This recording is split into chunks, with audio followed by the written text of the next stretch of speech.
Hey, everybody. Welcome, welcome, welcome. So glad to be here with all of you. Hit the like button, hit the subscribe button, and hit the notifications bell. We're having yet another late night conversation. Tonight, going to talk about some rivals, going to talk about some entertaining topics. So I'm glad you're all here. Should be fun. So let's do it. Let's do it. American century. I say that the century on which we are entering can be and must be the century of the common man. A radical redistribution of economic power. I mean, we know that racism is just a byproduct of capitalism. Everything would be all right if everything was put back in the hands of the people. We need a government that will make sure Americans are taken care of and organize the economy to serve the people, not the profits of a wealthy few. We now have the techniques and the resources to get rid of poverty. We got to start getting out there with the people. Get out of the movement and get to the masses. We need a government of action.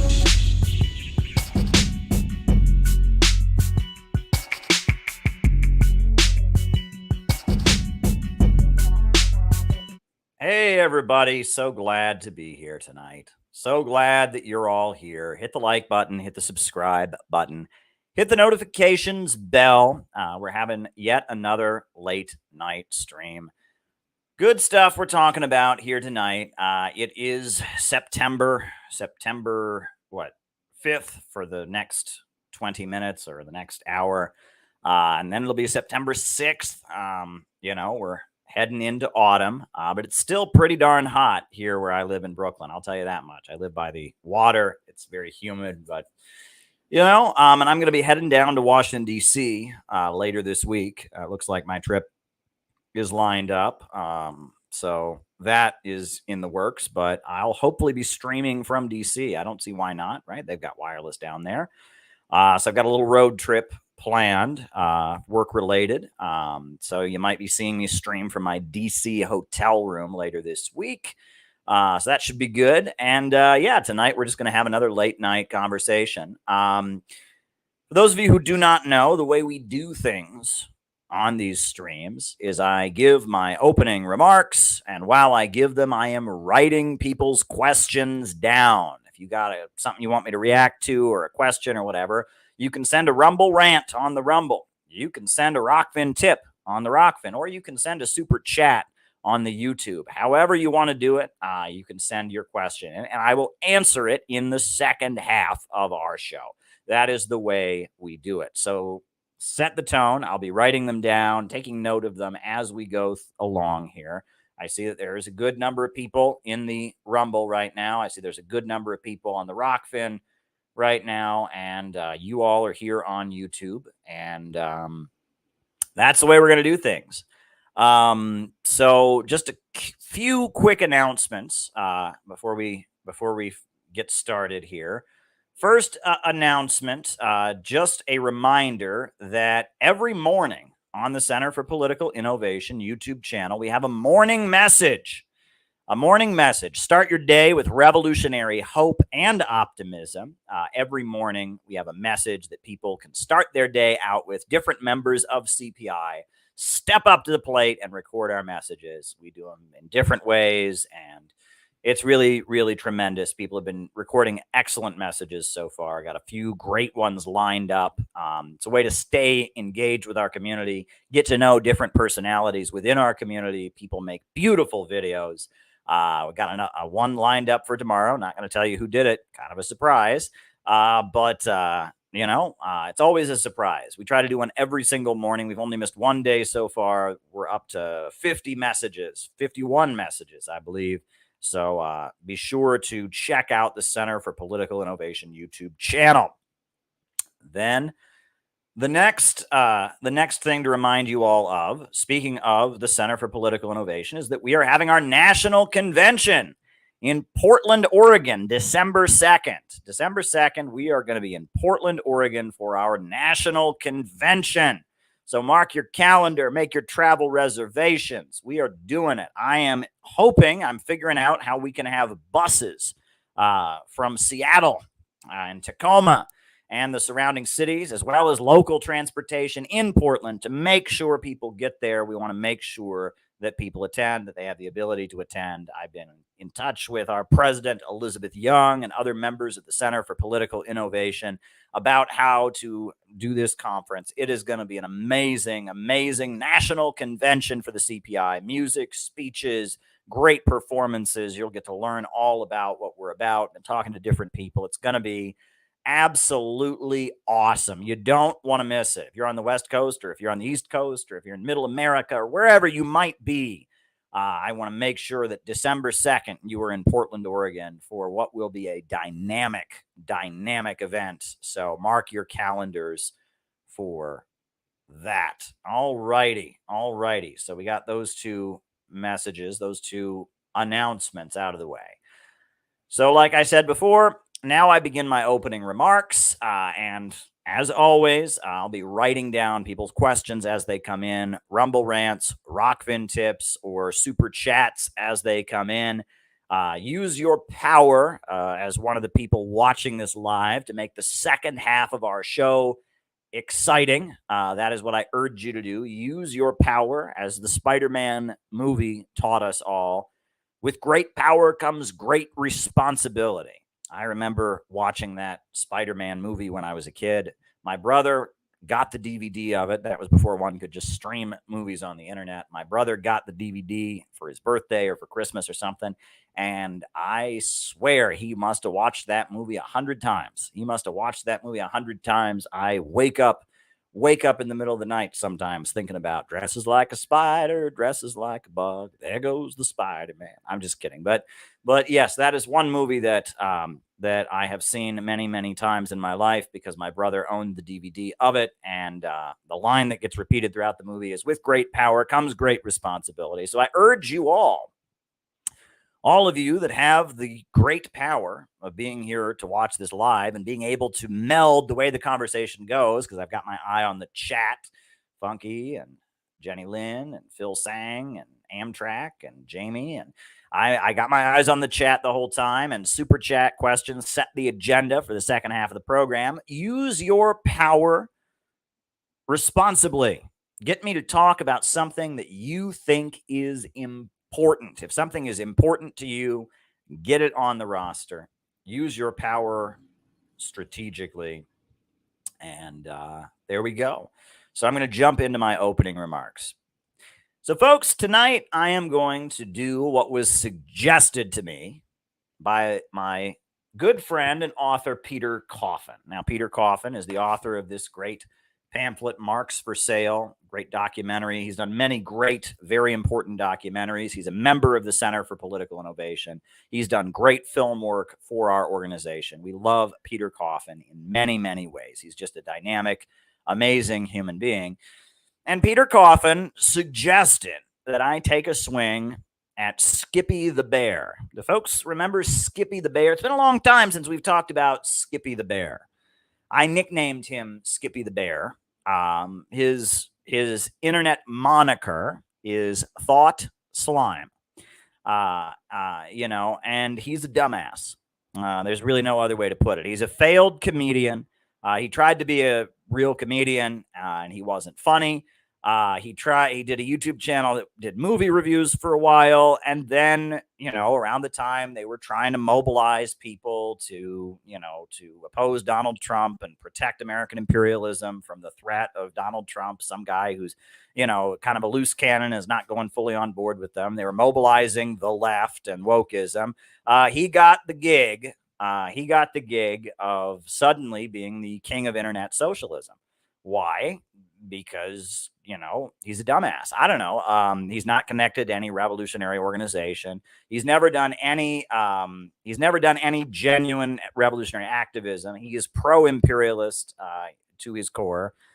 He thinks socialism is an employee stock ownership program. And his fans are okay with that because he's pessimistic and he promotes degrowth, and he talks about, self-mutilation and suicide and child abuse, and helps very depressed people fixate on their negative feelings. He's all around a very disgusting human being. And the logo for his channel is a bunch of sludge, a bunch of disgusting slime. And that's what he wants you to feel. You go to his channel and you hear him do his comedy routines that involve putting other people down, insulting other people's appearances, telling people that there is no hope. And you walk out of all of his so-called comedy or entertainment feeling like you are dirt, like you are lower than slime, like you're garbage, right? And that's a particularly dangerous and irresponsible message for someone like him to put out, especially because his videos are particularly aimed at transgender people, right? Transgender teenagers watch his channel, the very people that commit suicide at high rates, that struggle with self-esteem, but he has no regard for his audience. He's simply a selfish person who, has really no sense of social responsibility. So he promotes this pessimistic, misanthropic suicide comedy, to his audience. And he does this, and he's paid handsomely for it. They've boosted him in the algorithms, and he mixes his depressing suicide comedy with synthetic left fake socialism. And I've always loathed the guy, and proof that this guy is clearly an agent of imperialism is the fact that of all the people to take aim at, right?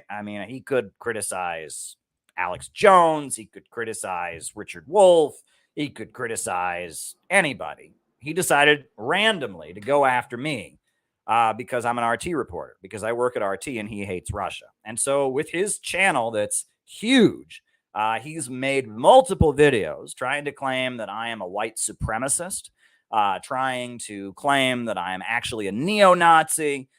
He's used his big platform, and that has hurt my wife, who is an immigrant activist in New York City. That has hurt me. And we know his intent is he's hoping to get me killed, right? He hopes that the right person, one of these crazed Antifa nuts, will see it and shoot me.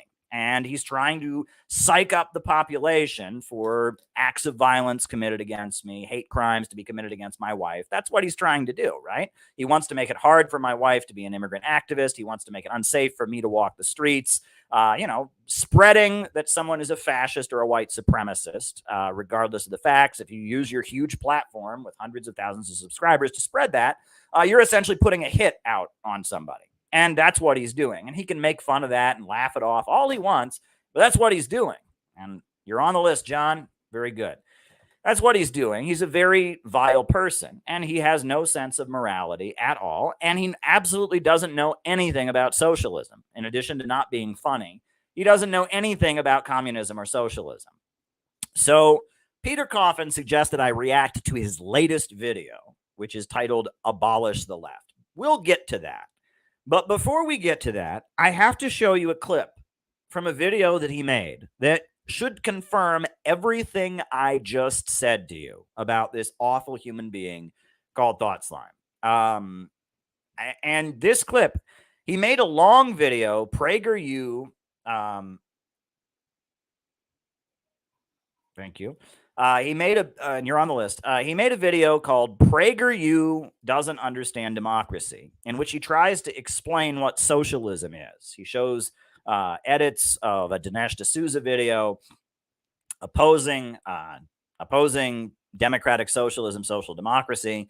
And then he tries to explain to PragerU, like he's some kind of expert on Marxism and socialism, that socialism is actually a worker cooperative employee stock ownership plan. It's not, central planning of the economy. It's not a Norwegian welfare state. No. Socialism is just when you and your friends get together and start a pencil factory.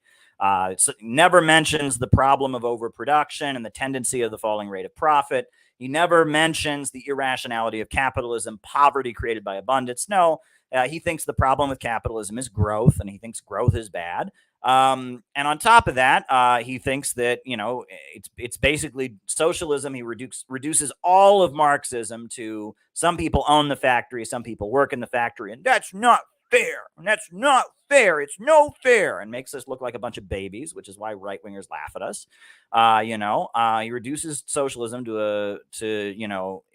it's not fair, the relationship between employers and employees. It's no fair. And so socialism is when you create a worker co-op, so you get rid of that. But in the video, he reveals he says this. Now, keep in mind, this video that this clip is from, it includes it has hundreds of thousands of views. I think it's probably over 500,000 people have watched this video. This guy is pumped by the algorithms to be the brilliant expert on Marxism. If you want to know what Marxism is about, you should listen to this sarcastic comedian from Canada. And this is what he says in the video. He starts explaining that no. Socialism isn't when you have like a centrally planned economy and control the means of production to raise people out of poverty. No. Socialism isn't that. And here is what he says. And this takes the cake. Note how I would define democratic socialism. Democratic socialism is essentially what most people mean when they just say socialist without having some modifier like libertarian or Maoist or national, because socialism by definition is democratic in the truest sense of the word. Under socialism, the means of production are socially controlled. In the case of democratic socialism, directly by the people rather than mediated through the state. Some democratic socialists might think that the state ought to exist, at least for a while. They're wrong, but they pointedly don't believe it should control production.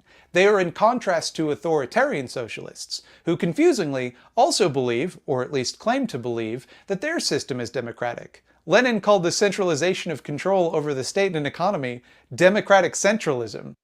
I pause. Okay, so let's take this apart. So first of all, he says that, democratic socialism doesn't involve state control over the economy, and that Lenin had a theory that the state should control production, and it was called democratic centralism. Is democratic. Lenin called the centralization of control over the state and economy democratic centralism. Did you hear that? Lenin called the central control of the state over central control over the state and the economy democratic socialism. This is your expert. This is the smartest guy on the internet about Marxism. Lenin called the centralization of control over the state and economy democratic centralism. What is democratic centralism, folks? What is democratic centralism? I hate Wikipedia. Wikipedia is very biased. Wikipedia is very contrary to what we want, but this is what Wikipedia says that democratic centralism is. Democratic centralism is the organization of principal socialist states and most communist parties. In practice, democratic centralism means that political decisions reached by voting processes are binding on all members. Democratic centralism was the method through which the Bolshevik Party made and carried out decisions. It has absolutely nothing to do with central planning of the economy. It's a method Lenin invented in 1903 so that when the Bolshevik Party decided they were going to do something and they voted that they were going to adopt a certain tactic or carry out an operation, they all did it. Even if you voted no, you were still obligated to carry it out. It has nothing to do with the state controlling the means of production. That's Marxism. And the fact that he does not know this, Marx never wanted Marx never wanted the means of production to be controlled by the state. Oh boy, that's just something Lenin made up. He called it democratic centralism. See, because it was like central and he claimed it was democratic, but it wasn't. It wasn't. I mean, this guy's an idiot. He didn't even think to Google democratic centralism before putting that in his video. People are learning. 500,000 people have watched this video to learn what Marxism and socialism are, what democratic centralism is, from a guy who has absolutely no clue what this basic tenet of Leninist theory and how Leninist vanguard parties operate is, and thinks that, Marx never wanted the state to control the means of production. Marx never wanted that. Oh, boy, they never wanted that. That's just something Lenin made up called democratic centralism. That old Lenin dictator, buddy. Well, I'm sorry. I'm not sorry, actually. I don't know why I say that. When I get fired up, I always want to apologize. Maybe that's my humble small town origin. This is from the Communist Manifesto. Is there any document that might be more accurate in summarizing what communists believe than the Communist Manifesto written by Karl Marx? Well, there might be a few, but we'll start with the Communist Manifesto. What does the Communist Manifesto say? This is from the Communist Manifesto. We have seen that the first step in the revolution by the working class is to raise the proletariat to the position of the ruling class to win the battle for democracy. The proletariat will use its political supremacy to wrest by degree all capital from the bourgeoisie, to centralize all instruments of production into the hands of the state, i.e., the proletariat organizes the ruling class, and to increase the total productivity of the forces as rapidly as possible. Now, I wonder what Marx meant when he said centralize. I also wonder what Marx meant when he said state. No, you have to be retarded to think Lenin would want, that Marx wanted the state to control the means of production, that he wanted a centrally planned economy. That's just something that Lenin made up. Oh boy, it's just something Lenin made up called democratic centralism. Those are Marx's words in the Communist Manifesto. But I continue.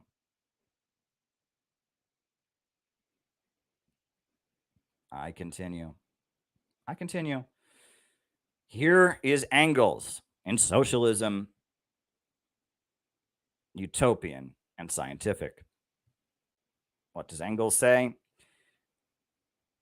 The solution to the contradictions. The proletariat seizes the public power, and by means of this transforms the socialized means of production, slipping from the hands of the bourgeoisie into public property. By this act, the proletariat frees the means of production from the character of capital they have thus far borne, and gives the socialized character complete freedom to work itself out. Socialized production upon a predetermined plan becomes henceforth possible.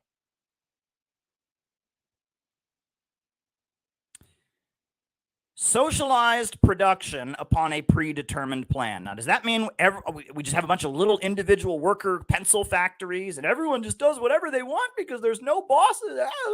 No. Socialized production upon a predetermined plan means you have a planned economy. The means of production become the public property. But I continue. Again, Engels, Socialism, Utopian, and Scientific.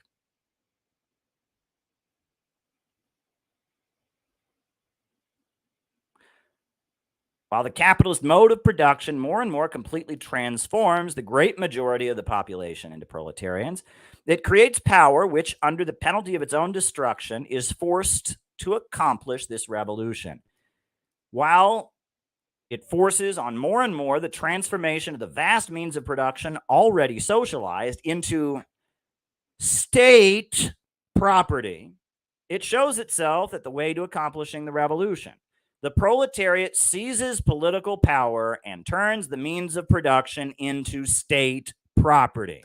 Oh, you must be retarded. You must be an idiot if you think that Marx wanted the state to control the means of production. He just wanted everyone to open a pencil factory in their backyard. Oh, I must be smart. I have a big platform on social media.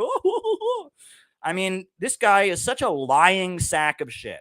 He is trying to get me killed, right? And he's basically put a hit out on me to try and get me assassinated. And he's, spreading the claim that I'm a white supremacist and a neo-Nazi, which I am not. And on top of that, he's trying to convince you that Marx never advocated the state controlling the means of production. But it's worse. It's worse than that. And I'm going to emphasize an aspect of these clips I just showed you that shows you how much worse he is. Now, that first clip I showed you, that first quote from the Communist Manifesto, what does it say? It says, the proletariat will use its political supremacy to wrest by degree all capital from the bourgeoisie, to centralize the instruments of production in the hands of the state, and to increase the total productive forces as rapidly as possible. Meaning, make everyone wealthier, raise the level of abundance in society. We don't want everyone to be poor. We don't want to stop economic growth. It's the opposite. We want to overcome the irrationality of the capitalist system.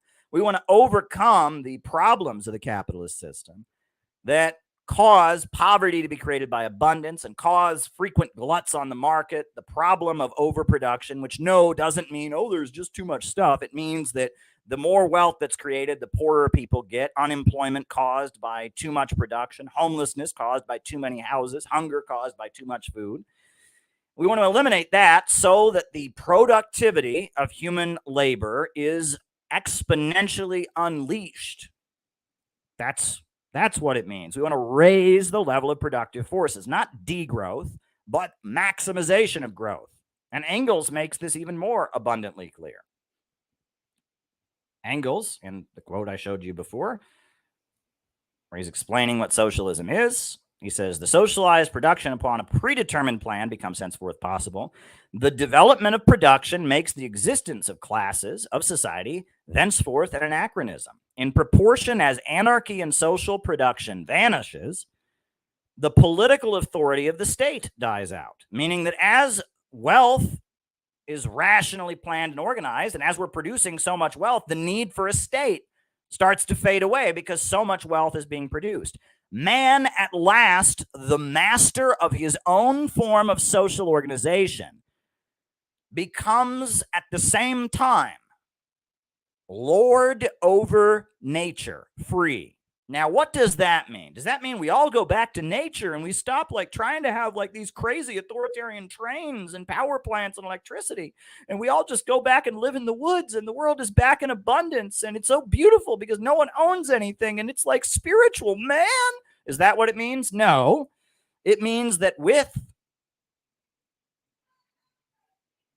production organized rationally, without the anarchy of production, on a central plan, the level of wealth in society goes up so much that the need for coercion and authoritarianism fades away, and that human beings are so shielded from the chaos of nature, from the chaos of the market, from the irrationality, and that they are no longer slaves to nature. They become lord over nature, his own master, free. It is the exact opposite of what these scum at BreadTube want. The BreadTubers are fascists. Fascism is an attempt to save the capitalist mode of production, to save capitalist production organized for profit, to save the anarchy of production by forcibly degrowing. It's the Nazis who created a slave labor underclass and rented them out to private corporations, broke the labor movement and put them all in concentration camps, spent huge amounts on the military in order to try and save capitalism. Fascism is degrowth economics. It is prison industrial complexes. It is military industrial complexes. It is Malthusianism, driving down the population. It is eugenics and breeding human beings like animals, all intended to save the capitalist system. And if you read R. Palm Dutt, the author of the amazing book, Fascism and Social Revolution, he lays this all out there. Fascism is about reducing human productivity, reducing the population, and degrowing and preparing for an all-out, ugly, destructive war in order to save capitalism.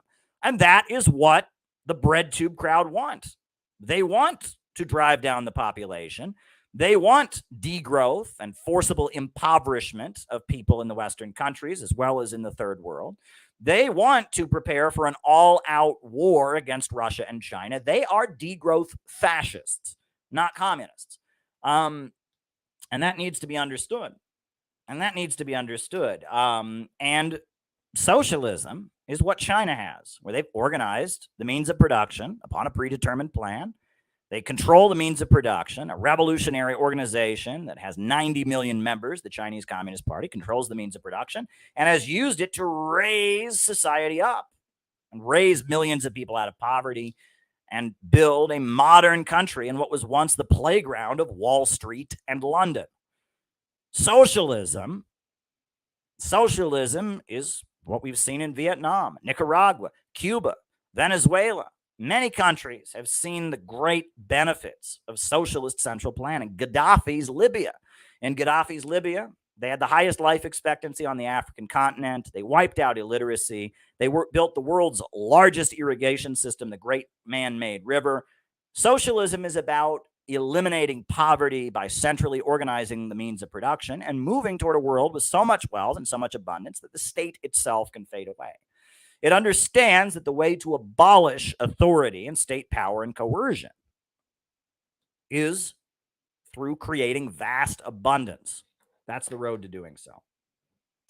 So with that in mind,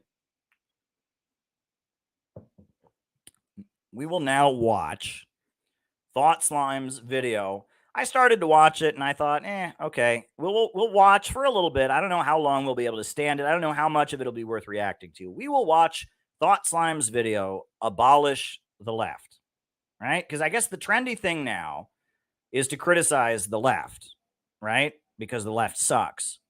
But this is Thought Slime's attempt to abolish the left. So let's go ahead.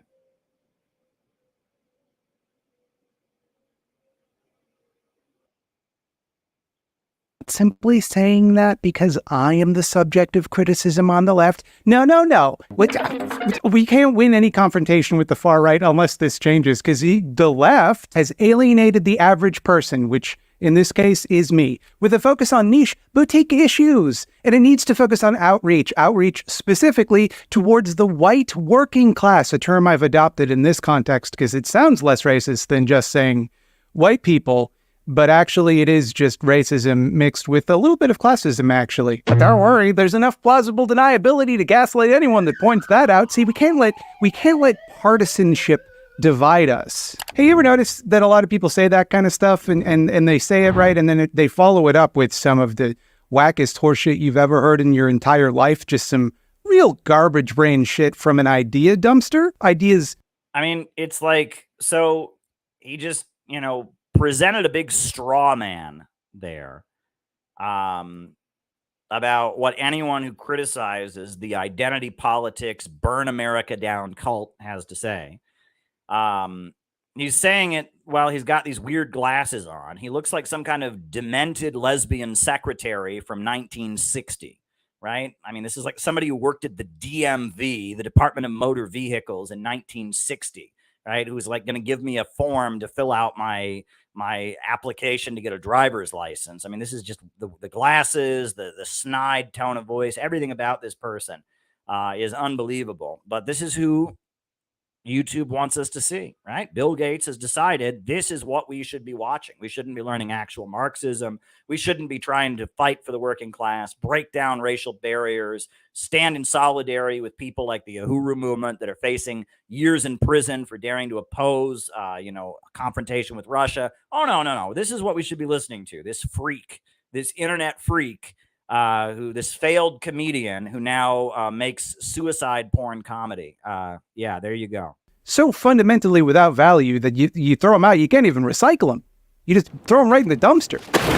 And here's the... Is that supposed to be funny? Like, is that supposed to be funny? Just like, oh, he showed a clip from a show of someone throwing something away, so it's funny? Like, what is he even talking about? He just started out with a straw man of people who criticize the left, and then now he's just talking out of his... Is this supposed to be smart? Is this what, like, identity politics, college people think sounds smart? Because it just sounds dumb to me. It sounds like he doesn't even know what he's talking about. Thing about the left. Can we talk for a minute about the left, please? Why is nobody talking about the left? Everyone talks about the left all the time. There's something I simply must say about the left. My thought on the subject is fuck the left. I would agree. Don't care about the left. I don't owe it my loyalty. Neither do you. I would agree. Left isn't anything. It's not a group of people. It's not a tendency. It's not an ideology. The left is not even like a coherent set of goals or policies. It used to be. The terms left and right started during the French Revolution. After the king was overthrown, they created a national assembly, and the people that were still loyal to the king sat on the right, and those who wanted to march into the future sat on the left. And leftism became identified with those who called themselves revolutionary, wanted to create a more egalitarian society. And for a long time, it was pretty clear the people with the red flags, socialists, anarchists, and communists, were the left. Now, I would agree it's gotten all muddled up because of people like this creep, right? Leftism was all about advancing into the future, but this creep wants us to go back to Mother Nature because he thinks it's more spiritual and that human beings are a cancer on Mother Earth and growth is bad. That's not left. That's fascism.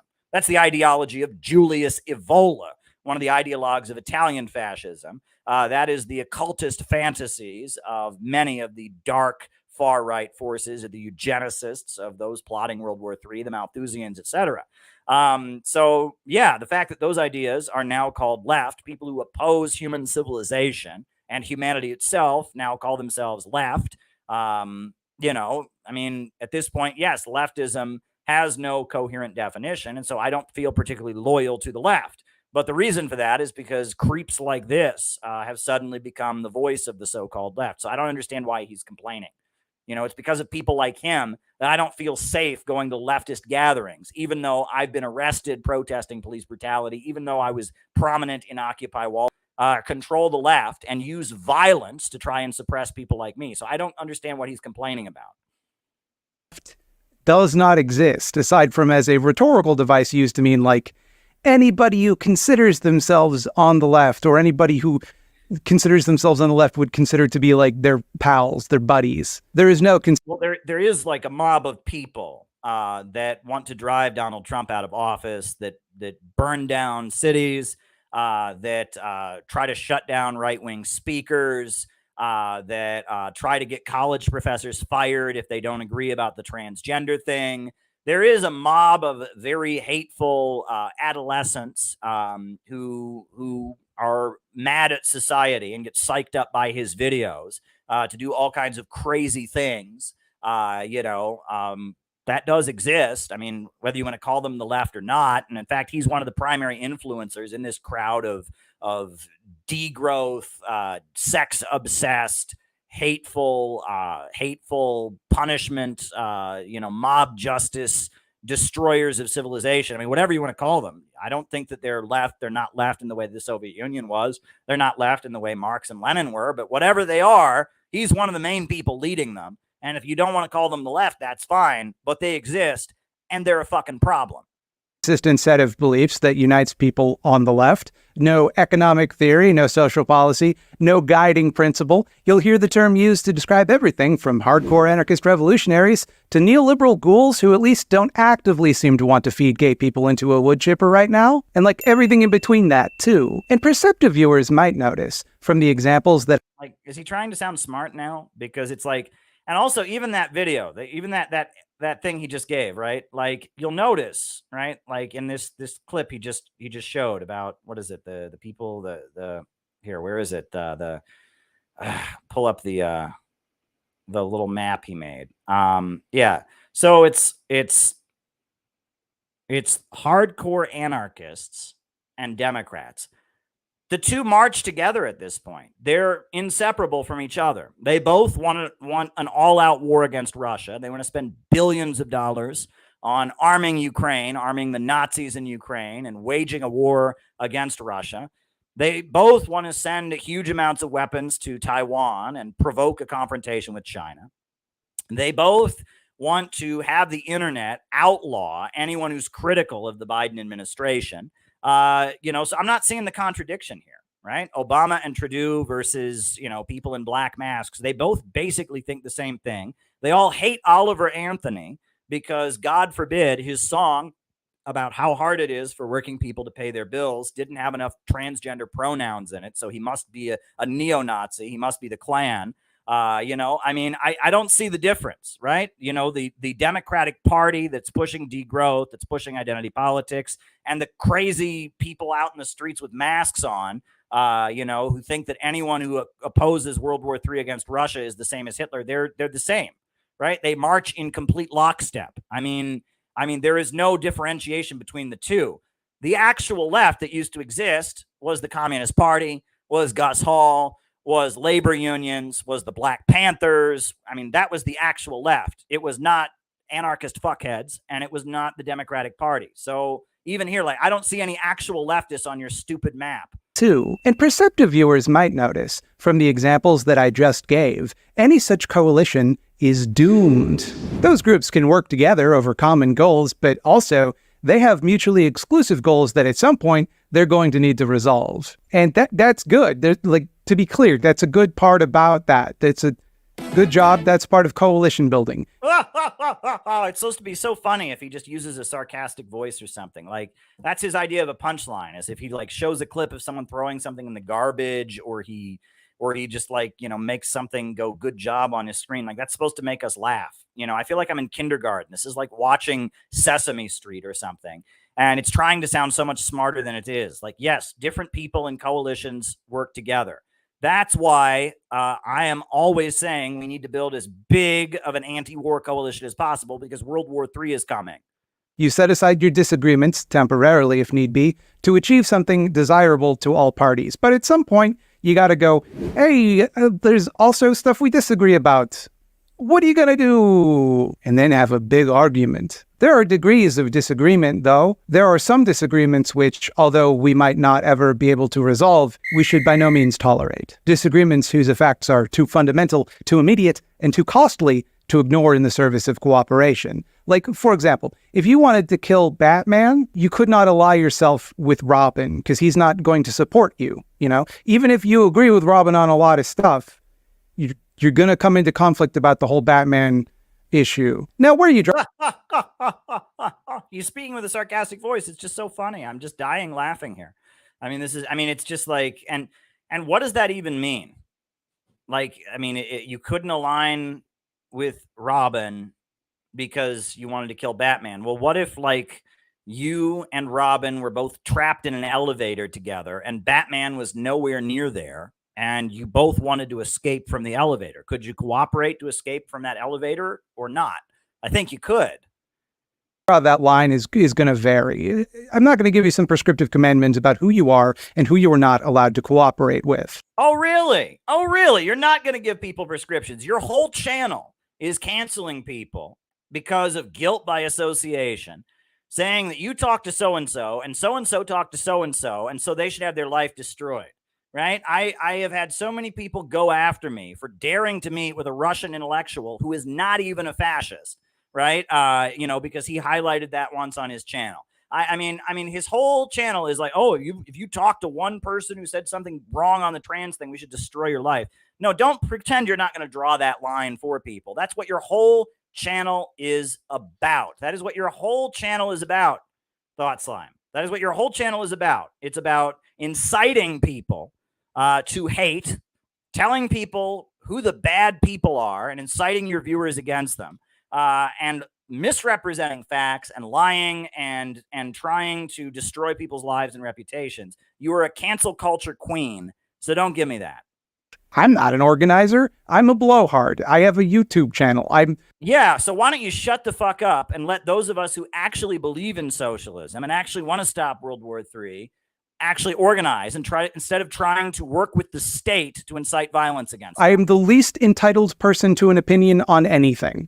Yet, except you're blasted all over the internet because the Silicon Valley tech monopolists want us to hear your view, because the pro-NATO manipulators want us to hear your view. You're blasted everywhere because there are powerful forces who think we should be listening to you and not the people trying to build an anti-war movement right now. So yeah, it does matter what you say, because our rulers, the people you supposedly are fighting, even though you agree with them all the time, have decided that you are the one we should hear from, not genuine communists who want to stop World War III and want to fight for the working class, not cancel people over pronouns. It's complicated and difficult. I'm in no position to tell you where the line is, But one thing, which sits comfortably on the do not tolerate side of the line, is anything less than full-throated active support for the well-being, equality, and autonomy of any political minority. Compromising on that is not only, and I don't want to overstate my point here, but evil, but also... Oh, so where's his video supporting the Uhuru movement then, right?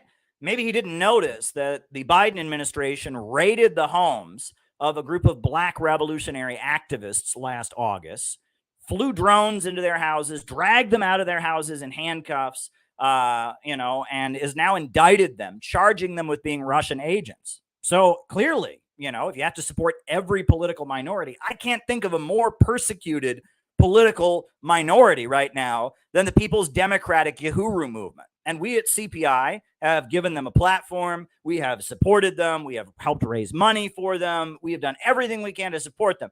I haven't seen a single thing on his channel supporting them. And his crowd of people, they all support the FBI going after them because they say that they're a cult. Based on what? I don't know. They lie and claim that they're the same as this other group called Black Hammer, and they are trying to justify the FBI crackdown on people. So if the whole thing you should never compromise on is political minorities being repressed, why is he not one of the first people? Why is he not using his huge platform right now to blast out support for the People's Democratic Uhuru movement? Why? Because he's a fraud. That's why. Foolish, tactically speaking. Because, like, if you're in a situation where it isn't tactically foolish, if you have a goal where it makes strategic sense to throw a political minority under the bus, then probably what's happening there is your goal sucks. You have an asshole goal for shitty asshole guys that an asshole might have. Yeah, you throwing the People's Uhuru movement under the bus and repeating the claim that they're a cult in order to back up the FBI and support the political prosecution of them does make you an asshole. You're talking about yourself, Thought Slime, and you were right. Trolling for the well-being of the left invariably presents itself as the moderate, sensible, popular position. Anything these people don't like is too unrealistic, too utopian. You'll never sell it to the normies. Frustratingly, this type of rhetoric is used even when the position of the people using it is less popular or less credible, or in some cases, flat out trash brain garbage for idea babies to piss and shit their brain diapers with. He used a bunch of naughty words. Oh my God, it's so funny. He said piss and shit and talked about diapers. Oh my God, I'm going to die laughing. I mean, this is just so elaborately hilarious and funny. I mean, he's talking about feces like he always does on his slime channel for slime-brained people. These people don't argue that their position is more logical or morally superior, just that it's the best we can do right now. So it's better than nothing, right? Like, if you can't get on board with this, then you're just a saboteur, letting the perfect be the enemy of the good. You're gatekeeping, you're wrecking. When he's like having an argument with himself, with like voices in his head who disagree with him about transgender pronouns. I think that's what I'm getting from this video. He's got another personality in his head that's always yelling at him about maybe wanting to work with people who aren't obsessed with the trans issue. And so he's like having a public argument with this other personality in his mind about this. This logic is weaponized against political minorities. It usually goes something like this. Yeah, like I agree, obviously, with what you're saying. In theory, in a perfect world, it's just right now, in this political climate, it's very much, it's too complicated, It's so controversial what you're saying, even though, again, I totally get it. It's just most people won't. And like, also, can I say also, like, why are we spending so much energy on the needs of such a small group of people when it's going to turn off the majority citation needed? We got to think a big picture here. And that makes a certain surface level sense to a particular type of asshole. But there are some problems with this argument. Firstly, and this should go without saying, it's cowardly. It's the type of argument you can only make if you're a complete spineless chicken. And it has nothing to do with any argument that anyone I know has ever made. I mean, it has absolutely nothing to do with anything. He's like having an argument with people in his head. And shit, a moral infant. If you make this type of argument, I'm forced to assume you are, at this moment, concealing that you've been bitten by a zombie. Secondly, consider this little thought experiment. What the hell is he talking about? Zombies? I got a little brain tickler for you here. Whose support do you think will be more valuable for you? People whose material well-being specifically depends on your success? Or people who don't really give a shit either way? People are so disinterested that the slightest discomfort will stop them from engaging in the issue whatsoever. Third, what the hell is he talking about? Like, is someone saying we shouldn't support black people against police brutality? Like, what the hell is he talking about? The whole premise rests on two assumptions, of which at least one is always total horseshit. That the rights of the political minority in question are some sort of highly unpopular third-rail position, and this is usually justified by, like, a conversation they claim they had with some sort of archetypical common man. They talk. Yeah, and he's having this argument with a voice in his head or something. This is so weird. Like, what in the world is he talking about? Some of us are trying to stop World War III. Some of us are trying to mobilize the working class to fight for jobs and healthcare and education instead of piling billions of dollars into Ukraine. And he's sitting here talking about how, like, there's people that say we shouldn't talk about trans stuff because of what the hell is he talking about? With their bus driver about gender self-ID, and they didn't get it. So, like, how can you expect the working class to understand such ideas? Because the second assumption is, of course, that the ignorant swine who represent your base cannot have their inherently self-interested and bigoted minds changed. Of course, we, the more sophisticated and intelligent political class, can understand such highfalutin ideas, like, for example, that it's bad to be racist. But the average person is a kind of soulless, thoughtless machine. They exclusively seek base pleasure and avoid discomfort. They're incapable of reason or empathy or any higher form of thought, really. Well, there are some people whose religion dictates that homosexuality and transgenderism violates their religious beliefs. And I might disagree with them about that, but I'd be happy to march with them against the death penalty, or march with them against World War III, or march with them demanding jobs. There are some people, who are feminists who have concerns about women's sports, or have concerns about bathrooms and other things. And I don't know enough about those issues, and that's not the hill I want to die on. And I'm more concerned about raising living standards and trying to stop World War III than I am with winning an argument on the internet about who's a good person and who's a bad person. This has nothing to do with any argument that anyone I know has ever made. We're trying to stop a new world war. He's having an argument in his head with people who talk to their bus drivers about gender stuff or something. Like, this is like, what in the world is this lunatic talking about? And we're like onto gods to them. We must shepherd them carefully, lest our enlightened thinking move too fast, frightening and confusing their primitive, superstitious little minds. You see, you dumb utopian baby, if we fight for something so unpopular or out there, as the logic goes, it hurts the broader and more achievable goals of the left. What in the hell is he talking about? I have no idea what he is talking about. I really have no clue what he's talking about at this point. Right? I mean, it's like he's trying to do the we only want the earth thing, if we demand the most radical demands, they'll have to meet us in the middle. Or I don't know. I mean, it's just, I'm lost here. This has absolutely nothing to do with the pressing issue at the time, which is our country being grinded into poverty by the big banks and corporations as they set the stage for an all-out war against Russia and China, and the need to mobilize and work with anyone possible to stop it from happening. I mean, that's the situation we're in. They are marching us every day closer to World War III. They are de-industrializing the country. They are setting up a low-wage police state, and either we're going to go along with it or we're not. And this has absolutely nothing to do with this. What in the world does any of this have to do with this? The ones I support, not the ones you support, because we have to be willing to compromise. I don't want to alarm you, but the far right, they're on the verge of winning. They're one election away from taking the whole pot. Okay, they're gaining momentum every day, and the only way to stop them now, I hate to say it, I really do, is to do the things that they're asking for, is to specifically do the things that they're agitating for. That's the only way to stop them. They want us to do that because it would stop them and make them less powerful. Who is saying this? Who is saying this? I'm lost. I mean, he's having an argument with a fictional character in his mind.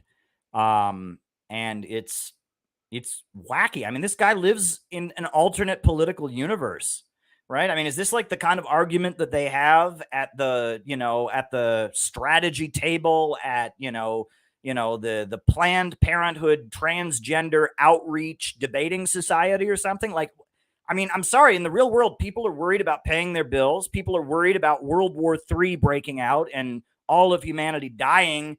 I mean, these are not conversations that I'm having anywhere. I mean,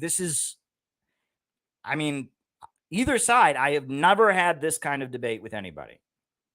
And, plus, like, if they do win, like, I'm white, so if they want to do racist stuff, I would bet. Subaru movement are not white. It's a black nationalist group. And the Biden administration is trying to throw them in prison because they organize in their community and are opposed to sending weapons to Ukraine. Minister Farrakhan, leader of the Nation of Islam, who he's attacked me for working with, is one of the most well-respected leaders of the black community who organized the Million Man March. I have literally been to conferences in Iran to support the black freedom struggle. I literally videotaped an act of police brutality in Cleveland and got a young black woman acquitted in court with my video. So I don't know what he's talking about.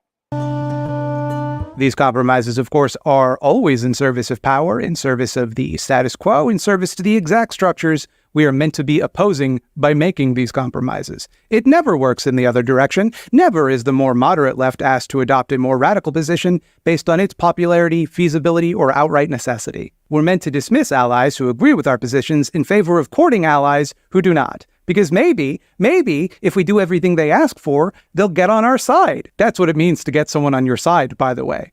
What is our side? Our side would be the people who don't want World War III. Our side would be the labor unions. Our side would be the black community and the forces opposing the police state. Our side would not be the transgender defeat Trump cancel culture brigade. So, I mean, that's not our side. So this is some kind of internal video among the slime and mud throwing collective. When you do something differently, because that's what they wanted, it means you changed their mind. We are asked to make this bargain constantly, to ignore some hideous injustice because, they claim, to focus on it necessarily distracts from all others. No, you're ignoring the hideous injustice of black revolutionaries facing 10 years in prison. You are ignoring the hideous injustice of billions of dollars being sent to Ukraine while America is falling apart. You are ignoring the hideous injustice of Bill Gates and Mark Zuckerberg deciding for us what political views we're allowed to hear on the internet. You're ignoring all of those injustices because you want to impose some kind of academic social justice, make everyone equal, and focus on sex agenda onto society. You are ignoring the fact that the country is becoming a low-wage prison state. They're outlawing dissent, and they're setting up for an all-out war with Russia and China, which might involve a nuclear confrontation.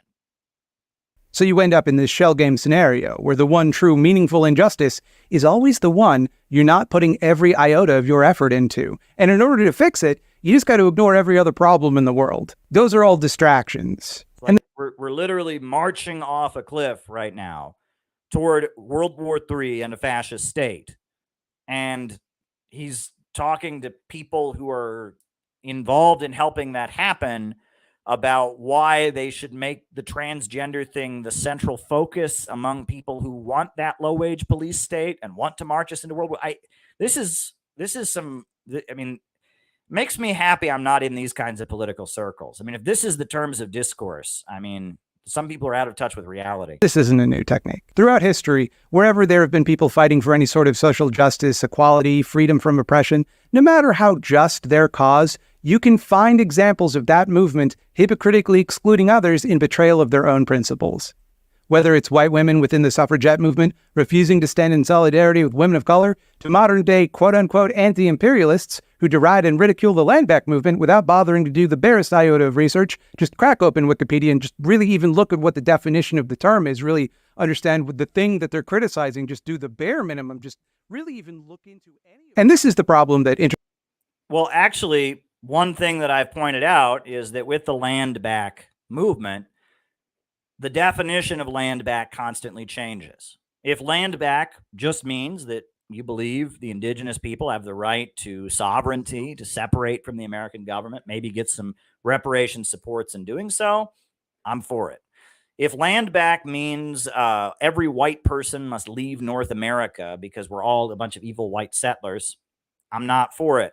If land back means an NGO program set up by George Soros to promote the privatization of public lands, I'm against it. And the problem with land back is that you're not allowed to ask what it means. The definition constantly moves, but if you don't immediately agree with it, you're a big fat racist. That's the problem. It's one of these slogans that has absolutely no meaning. And we're not allowed to so much as ask, what does this actually mean? And if we ask that, the response is, oh my God, how dare you ask what it means? I'm just asking what it means, right? Again, if it means the right of indigenous people or black people or the Chicano people to separate from the United States and establish their own governments, communists invented that. Look up the Black Belt South position of the Communist Party during the 1930s. We invented that, right? The right of self-determination for oppressed nationalities within U.S. borders is something communists practically invented, okay? So, but if you so much as ask, they love to put forward these slogans that don't have any meaning, right? They love to say, like, abolish the police. Now, what does abolish the police mean, right? Oh, abolish the police. All right, so it's midnight and my house is being broken into by a gang of violent rapists. What do I do, right? I'm not allowed to have my own gun because owning guns is racist. I can't defend myself with my own firearm. So what do I do? Well, most working class people hear abolish the police and they think you're nuts. Right now, when you press the abolish the police crowd, what they say they mean is they say, oh, well, we're going to set up like a community organization that will enforce the law. And they're like, oh, so you're going to have like a new form of police that are not protecting the property of the capitalists. They're protecting the property of the people. Why don't you say that? Why don't you just say we need the dictatorship of the proletariat? Why don't you just say we need a working class government? Why would you say abolish the police, something that sounds crazy to most people who hear it? Why would you say that? Right? Why not just say we need a working class government, a worker and farmer government, a government for working families? Why don't you just say that? Because that wouldn't be off-putting to people. It wouldn't make you look crazy. You wouldn't be able to have people say, well, I don't want that. And you can go, racist. I mean, it's like this game they love to play. Same with prison abolition. You read what Angela Davis has written about prison abolition. What she's saying is that eventually we'd like to move toward a society in which the need for a coercive state that imprisons people goes away. The highest stage of communism. I agree with that. But if you say abolish prisons, most people hear that and go, oh, so we just let the rapists and Jeffrey Dahmer and all the child molesters and axe murderers, we just let them all out, huh? It sounds nuts. And this is the game they like to play. Instead of actually challenging capitalist power, they come up with some kind of wild thesis like open borders now, abolish police, abolish prisons that sounds so radical. And they talk about it in this highfalutin academic way, and they don't have to actually challenge power. Saying abolish the police doesn't mean shit, but standing up for the Uhuru movement against the FBI and the Department of Justice means a lot right now, and these people aren't doing it. Saying I'd like to abolish the military someday doesn't mean shit. But saying that we need to stop the funding of Ukrainian Nazis and stop prolonging the conflict in Ukraine and move toward de-escalation, that does actually matter. And this highfalutin, radical-sounding language is a way of avoiding actually taking a stand on the real issues that are dividing us. Again, our country is being locked down into a police state. They're outlawing dissent on the internet and in real life. They are marching us toward a new world war, and these people are sitting there going, I think someday I'd like to have completely open borders and abolish the police and abolish the military. And it's like a game that they play. How can we sound super radical and not challenge actual power? Intersectional analysis was intended to help us study, to create the understanding that various forms of oppression intersect, creating unique material conditions and forms of oppression for those people who unfortunately find themselves within that intersection. Yeah, well, see, all of that intersectionality and all that was invented by the CIA as a way to counter actual Marxism, right? Critical theory, postmodernism, all of that was promoted by American intelligence with the Congress for Cultural Freedom program and all of that to counter actual Marxism, which said that putting the needs of oppressed groups like the Black liberation struggle in the front was a way of unifying the entire working class. They built interracial unions among the sharecroppers. They built the Civil Rights Congress, to oppose Jim Crow segregation. Yeah, all of that intersectionality, blah, blah, blah, blah, blah. Listen, let's compare forms of oppression and talk about who's the most oppressed, and then white gender mansplaining. All of that was invented to counter the ideology that mobilized oppressed people in the United States and around the world to fight for their national liberation and actually win it all across the country during the 20th century. So, everything you said there is just bullshit. Beyond merely simply the combined effects of like two discrete types of oppression, a new symbiotic oppression is made. What people don't talk about as much is how these forms of oppression mutually reinforce one another. Easy example you've heard a million times, right? Racism enforces capitalism. Prejudice against racialized people is projected onto the poor and lower class, and vice versa. It's an easy way for bourgeois interests to divide workers and create scapegoats for their own excesses. And also, just directly take a bunch of people's shit. Just take it and have it and own it. Then if anybody gets mad at them, they can go, but no, you're not poor because of me, because I have all the money. You're poor because Jews have bad money DNA, probably is what it is. And also, one time at the supermarket, I saw a black woman buy a lobster with a food stamp, so probably that's why you're poor. Obviously, racism. Is that what anyone says? No.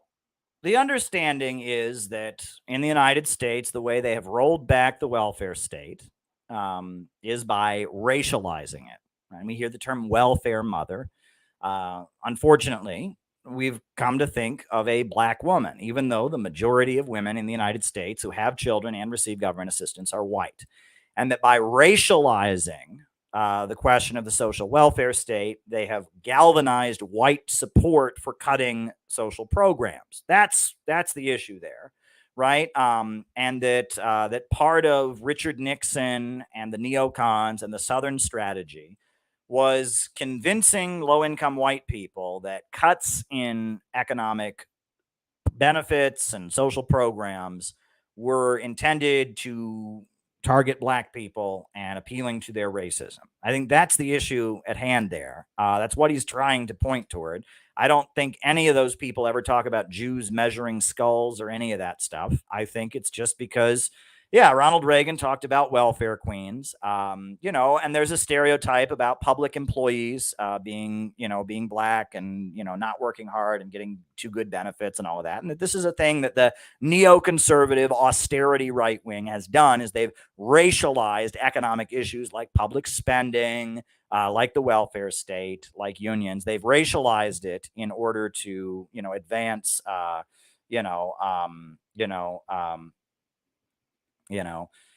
in order to advance an agenda of austerity, which is what he agrees with. He believes in degrowth, making everyone poorer. And that was one mechanism for driving down people's income, reducing consumption, right? Making people poorer. Now, instead of having, deregulation to make people poorer, now they're escalating the degrowth by forcibly degrowing and forcibly reducing industrial production, et cetera. But the agenda has always been the same. It's the limits to growth, the Club of Rome.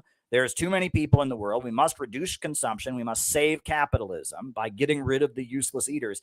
It's the same agenda, whether it comes in the form of economic neoliberal privatizations and austerity and gutting the welfare state, or forcible degrowth from BlackRock and the World Economic Forum. It's the same program motivated by the same problems of capitalism and the same belief that the only option for saving the capitalist system is degrowth instead of workers coming together and taking control of the banks, factories, and industries.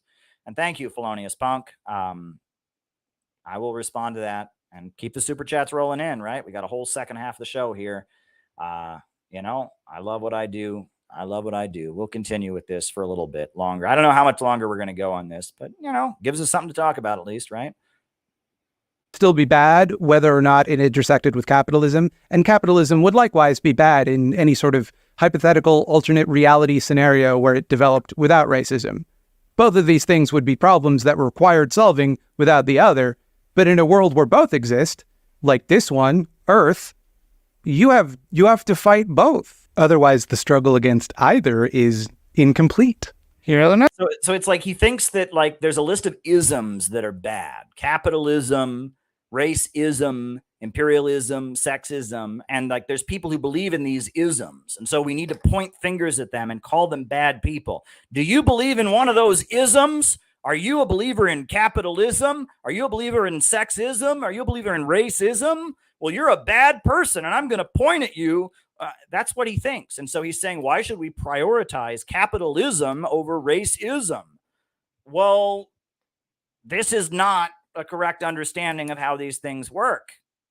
That social relations are based in the economic foundations of society. And that slavery was a way of primitive accumulation. It was the beginning of the capitalist system. The separating of communities and the stigmatizing of some communities while at the expense of other communities and building up. I mean, all of this is the nature of a system of production called capitalism. And the experiences that certain communities have been subjected to is something that's been carried out to maintain an overall economic structure in society, right? It's not just a bunch of bad people who believe in bad things, which is what he thinks, right? And he's going to shame them on his YouTube channel and incite his teenage audience to harass them on the internet, and that'll make it go away, right? He doesn't get that. Racism, it's not, there's a list of bad things in this world. Capitalism, racism, sexism. No, there's a system called imperialism, capitalism in its monopoly stage, that makes a lot of people miserable. And we have to do everything we can to destroy it so we can have a whole new world. And he doesn't see it that way. He just has a checklist of bad things people think and need to be punished for. For you, transmisogyny reinforces misogyny classic. The ways that trans women's bodies and behaviors are scrutinized and demonized are then ported from the trans engine to the cis engine, which actually is pretty easy because that's the engine it was developed for, and used to control the bodies and behaviors of cis women. Cis women become the collateral damage in attempts to stop. Nobody who's not on the internet gives a shit about any of this, okay? When it comes to the trans issue, there are some people who say, you know what? When my daughter plays basketball, I'm not comfortable with somebody who's, got a body of a man being on the basketball team with them. And there's some people who say, actually, it's okay because of medical reasons. And that's the debates people are having. There are some people who are saying, I don't think, people that are under the age of 12 are mature enough to know what they want to do with their body and take puberty blockers. And other people are saying it's necessary for them to do that so they don't kill themselves, etc. But no one's sitting there going, well, actually, the way that the body is, this is like some kind of internet subculture debate. Nobody is sitting around. In the real world, people aren't having debates like that. People are asking, why are very radical ideas about gender deconstruction and sex being presented to my children? And I may not be okay with that. And that's really the terms of the debate that most people are having. Most people are not sitting there talking about, oh, well, the stereotypes about trans women's bodies. This is like, again, this is your brain on woke. He lives in this alternate reality. He's having an argument with somebody in his brain. Oy, oy, oy. Women from existing and need to conform to cis heteronormative standards to demonstrate their womanhoodliness. Cut your hair too short or have too many muscles. Is this supposed to sound smart because he's using like strict heteronormative blah, blah, blah? I sound like I'm a Judith Butler book. I must be smart. Blah, blah, blah, blah, blah. You sound like a fucking idiot. And you might not be allowed to piss anymore or run in a race. Because what if you're a secret trans in disguise? Better take your rights away, just in case. Simultaneously, trans women are themselves the collateral damage in patriarchal attempts to control cis women. No one talks like this and in real life. I guarantee you this. Nobody in real life talks like this. There are some people who don't think people under 12 should go on puberty blockers. There are some people who think that on their women's basketball team, there shouldn't be people who formerly identified as male. That's about it. No one's sitting here talking about heteronormative and the gender relations of the oppression of the misogyny of the blah, blah, blah, blah, blah, blah, blah. I'm so smart. I got an A+ in gender study. Oh, shut the fuck up. No one cares. No one cares. These people, everyone hates these people. Everyone hates these people. They're annoying. They go to college and they learn to talk like this. I'm so smart because I can talk about white oppression and intersectionality. Oh, shut the fuck up. No one cares. No one cares. People are hungry. People are angry about their country turning into a low-wage police state. People want their lives to get better. People want there to be a stop targeting of certain communities. They want an end to the cutting of social programs, but no one is sitting there talking about the gender normative. Shut up. Shut up. Nobody is talking that way. No one in the real fucking world talks like you, right? This is a totally manufactured, undergraduate, brainwash, brain fuck that our society has been subjected to. William Z. Foster, Gus Hall, Huey Newton, and the Black Panthers didn't talk like this, okay? This is just drivel. This is just a bunch of drivel that's been shoved into the place of revolutionary ideology. Establish the boundaries of the feminine and police the bodies and identities of all kinds of different women. Some tall, some short, some... He's still going. He's still going on. Like, he thinks that we care about this, that we want to be impressed with his gender studies thesis here. We're not impressed. No one's impressed. Of them have swords. All women. In both of these examples, you cannot fight one problem without fighting the other. If you Nobody is impressed here. No one on planet Earth is impressed by this. try, you're just putting it in another place for it to get stronger later and come back and get you. You're not dismantling an oppressive structure. You're just asking for permission to be let into the oppressing group. And I can't exactly judge anyone for that. I am the beneficiary of all oppression in the world. But I Oh, wow. Did he just admit he was privileged? Oh, man. What a big, amazing person.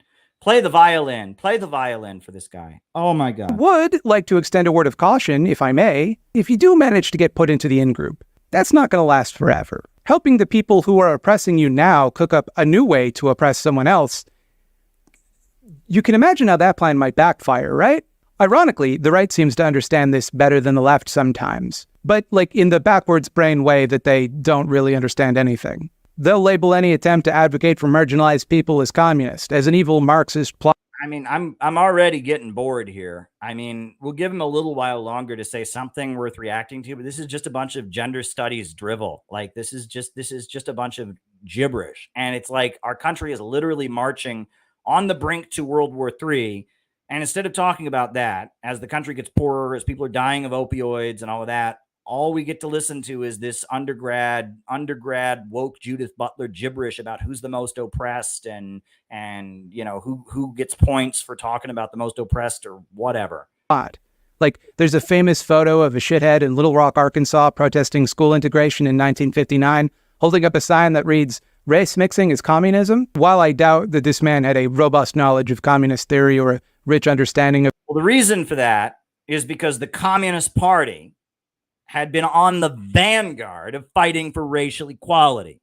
William Z. Foster, Gus Hall, the Communist Party USA fought for racial equality. Paul Robeson, William L. Patterson, all the people that you equate with Nazis because they defended the Soviet Union, understood that the oppression of black people was an issue that could dismantle U.S. imperialism. And the Communist Party USA made fighting for the rights of African Americans one of the primary issues they focused on. And you and your crowd equate people who defended Stalin with Nazis, when the Communist Party USA was well known to be one of the only groups to make clear that they were in favor of racial equality. And a lot of people in the black community supported them because of that. And this was very, very clear even up into the 1950s and the time of McCarthyism. Right. And that's something that these kind of people always gloss over. They always want to tell you about how the Communist Party was somehow racist or Stalin did blah, blah, blah, blah, blah. But the truth is that the record of the Communist Party USA, of the hardline Marxist, Leninist, Stalinists, they were the anti-racists until the mid-50s. They dominated anti-racist circles. So, you know, W.E.B. Du Bois was a huge admirer of both Stalin and Mao. The Black Panthers sent delegations to North Korea and republished the writings of Kim Il-sung. So it's like for him to, sit here and ramble about, these people equated racism with, it's like they did it because communists were so well known to be leaders of the anti-racist struggle. In my little town in Ohio, I've told you all about, they had a newspaper article after the first black family bought a house in my little town in Ohio. And the headline was, "Take That, Uncle Joe." And it started with a quote from Stalin about how America was a racist country and treated black people badly. And the article said, "Oh, that can't be the case because, look, we allowed this black family to buy a house. So take that, Uncle Joe." That it was very well known to all of America in the 1950s that the communists fought for the rights of black people.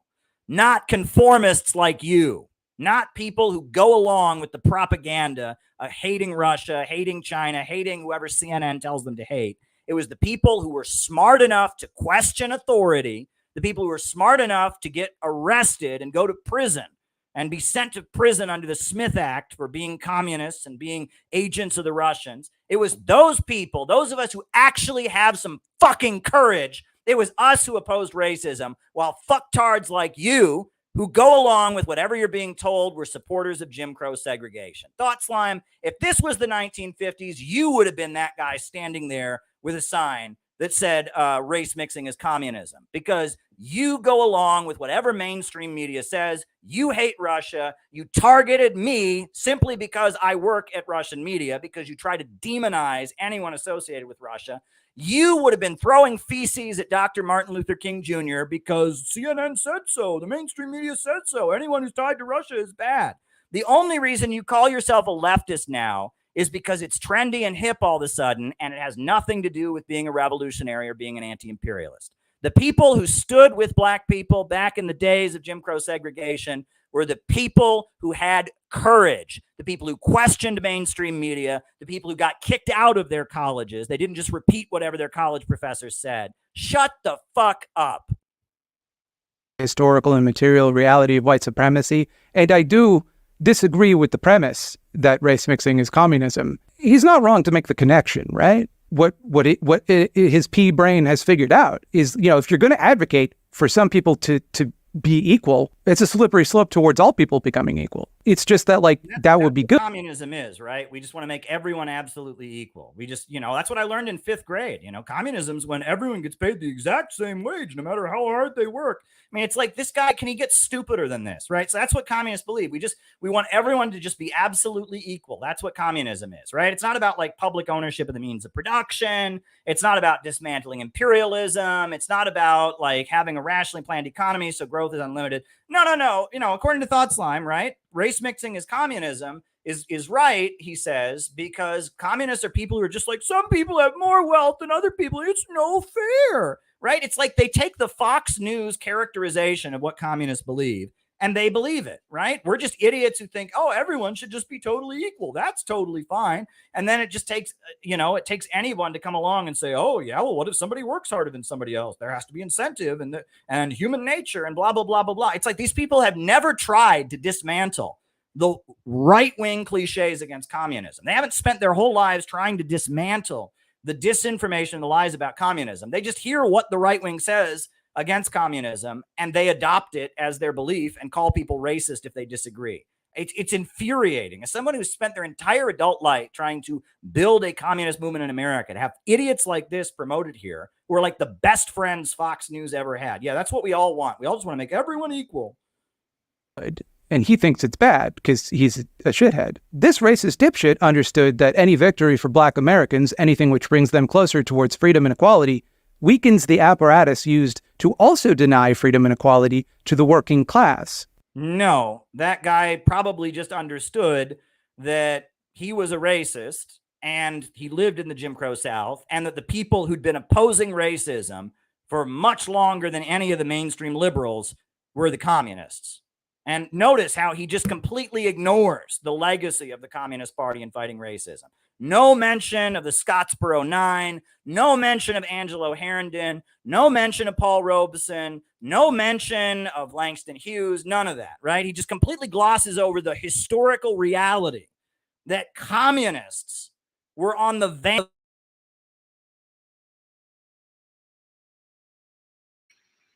Just completely covers that up. Doesn't fit his narrative that anyone who defends Russia and defends Stalin is a neo-Nazi. Wow. He really does believe that this Southern racist in his photo, took gender studies at NYU and disagreed with it. Oh yes, well, see, I am upholding all the different forms of oppression, and see, I understand that liberating black people will help implement intersectionality, and that is against what I want. It's unbelievable. He really does believe that some Southern cracker with a sign that says race mixing is communism is sitting there digesting the work of Judith Butler and thinking the opposite. How stupid can you get? Because many working class people are themselves black, but also because of the No shit. No shit. methods and justifications used to subdue both groups share a great deal of ideological common ground. Again, he just thought that was cool. Like, No, he didn't. No, he didn't. He just knew that the Communist Party USA was heavily involved in the struggle against racism, and that Stalin was making statements condemning racism. He knew that the Soviet Union was taking a petition to the United Nations on behalf of black people, and he was a racist, and so he was trying to appeal to the anti-communism and the Russophobia of people like you to get them to oppose the civil rights movement as well. He was trying to make allies out of fucktards like you who believe whatever the U.S. media tells them about foreign policy. That's what he was trying to do. He was trying to build unity among Russia-hating pieces of shit like yourself in order to oppose the civil rights movement. like he thought it's cool that some people are oppressed on account of the shitheadedness. People like Anna will argue that identitarian concerns distract from economic issues. I'm done with the identitarian garbage. I'm done with it. It is a giant distraction. The left. Is that what this is about? He's mad at Anna Kasparian? The people who are supposed to be fighting for a better economic system, better economic conditions, better working conditions, all of that stuff pushed aside. Let's focus on the identitarian stuff. That they divide the working class. And the identitarian stuff by nature divides us and leads to more fights, more conflict, even among us. She just started talking this way, right? You know, she's been the biggest cancel culture queen that there is out there. She's viciously gone after me, after Gray Zone, after all kinds of people. But so many people are getting tired of the pink-haired Nazis, the pink-haired degrowth Nazis, the pronoun police. People are getting tired of them. So she put on a little show in order to go viral and get attention so she can be on the other side of that argument because she knows it's a losing battle. Everyone's getting tired of the pink-haired pronoun police Nazis. Everyone's getting tired of them. People are worried about the danger of a new world war. People want jobs, healthcare, and education. And everyone's getting tired of them. And so even people on the woke side are starting to march away from this. That's, I guess, why Mr. Skippy the Bear Thought Slime is having anxiety, because he's fighting a losing battle. Us. But that's the point. But like, okay, let's think that through for a second. Let's work that out in our brains. If you were excluded from the full and equal participation in the world on the basis of identity, say race or gender, or sexuality, disability, left-handedness, whether or not you like Naruto, whatever. Do you see how that quickly becomes an... This is like all this oppression, blah, blah, blah, blah, blah, oppression. Like, this is boring. I mean, I'm serious. I am going to turn this off here in a minute. If he doesn't start, I mean, the thing about the old Southern guy and how he ignores the role of the Communist Party, that gave me something to say. But this is all just a bunch of woke speak. This is all just a bunch of university gender studies woke speak about who's the most oppressed, and no one cares. Economic issue. Like, if people of one identity are allowed to be in control of everything and use that control to subjugate another, how that might quickly become an economic problem for the people not in control. Like, for example, they would have worse job prospects, and at those jobs... Wait a second. Is he being anti-Semitic? He just said one group controls all the money and has all the economic control? Oh my God, is he talking about the Jews? Thought Slime must be an anti-Semite. He just said one group controls all the economic stuff. That was a dog whistle, everybody. He's a neo-Nazi. He said one economic group controls the economy. Oh my God. Have worse working conditions, harder time building cash liquidity or owning a home, or not being in prison or enslaved or murdered. And even if they were murdered, like, would they even look for their bodies? Like, if you knew where their bodies were, would the government even go there to look for them? Like, if someone could say, like, hey, we have reasonable suspicion that there's some bodies, say in a landfill would be one place they might be, then would the government even go look? Do you see how all of these things could be affected by whether or not you are considered a subhuman, inferior, second-class citizen? How that might actually have a pretty big financial impact on you. They do kind of acknowledge this by talking about how we have to work towards making sure that everybody has equal rights and equal opportunities and equal access to housing. And it's just like the cultural stuff that they think is pointless, right? We shot a show, I don't know if you guys are ever gonna see it, we shot a pilot just this weekend with a mixed Republican and Democratic family, okay? I asked them about trans rights. Should they have the same rights, same exact rights? Because it's rigged. That's why. Rights in housing, employment, etc. Every one of them, including hardcore Trump people, were like, yes, they should have the same exact rights. Exactly. When I asked about this topic, every one of them, except one, 6 out of 7, were like, no, not competing in sports. Where do you think the denial of those economic rights comes from in the first place? Like, what do you think caused people to want to do that? Well, I don't think it's that people want to do it. I think it's that we have a system where production is organized for profit and the state reflects the interests of those who control the means of production, not the interests of those who sell their labor power. I don't think it's a conspiracy. Again, he's doing this thing where he thinks that, it's not like there's a system or anything. It's not like there's profits and the irrationality of markets. In his view, it's all just a list of bad people, right? There's good people. And there's bad people, and and these bad people that deny people economic rights are also racist or something. I mean, it's like, again, he has this worldview it's just all just good people and bad people. Bad people need to be canceled, and you can be a good person by canceling bad people. No understanding of economics, no understanding of base and superstructure. All just good people versus bad people. And better subscribe to his channel. Do you think maybe that, like, if you spend a lot of time demonizing a group of people and portraying them as inherently shitty, predatory monster goblins, that eventually that might lead you to want to take away some of those equal rights? Is that what's going on here? I don't think that's what it is. I think there's a free market ideology that says the state doesn't have the right to impose taxation, that says that welfare is communism. I don't think it's about, demonizing. And how maybe if you spend your time complaining that anyone attempting to change those cultural narratives is a hysterical baby person, you might be contributing to that? But idiot activists, yes, I just called you an idiot. Activists go in there and go, no, I'm gonna fall right into that trap, and I'm gonna fight on the only losing ground we have so we can elect more Republicans so they can pass more anti-LGBT laws. The people who argue that it is divisive to be united with one another come in two general varieties. Either they're right-wing grifters who want to third position themselves into leftist spaces to spread their dipshit ideas around. Yeah, there's this vast conspiracy of people who actually believe in communism, who have gone to communist countries, who've spent their lives in communist organizations, who want to stop World War III, and we're all secretly Nazis pretending to be communists. In order to prevent people from talking about gender pronouns. Didn't you know about this, right? There's this vast secret conspiracy. It's me and Jimmy Dore and Peter Coffin and Max Blumenthal, and we're all part of this vast underground Nazi attempt to pretend to be communists. I've been doing this my whole life. I mean, when I turned 18, I was around Maoist groups, and then I was in the Workers' World Party for 8 years. It was all a deep cover operation. I was getting my orders from David Duke the entire time.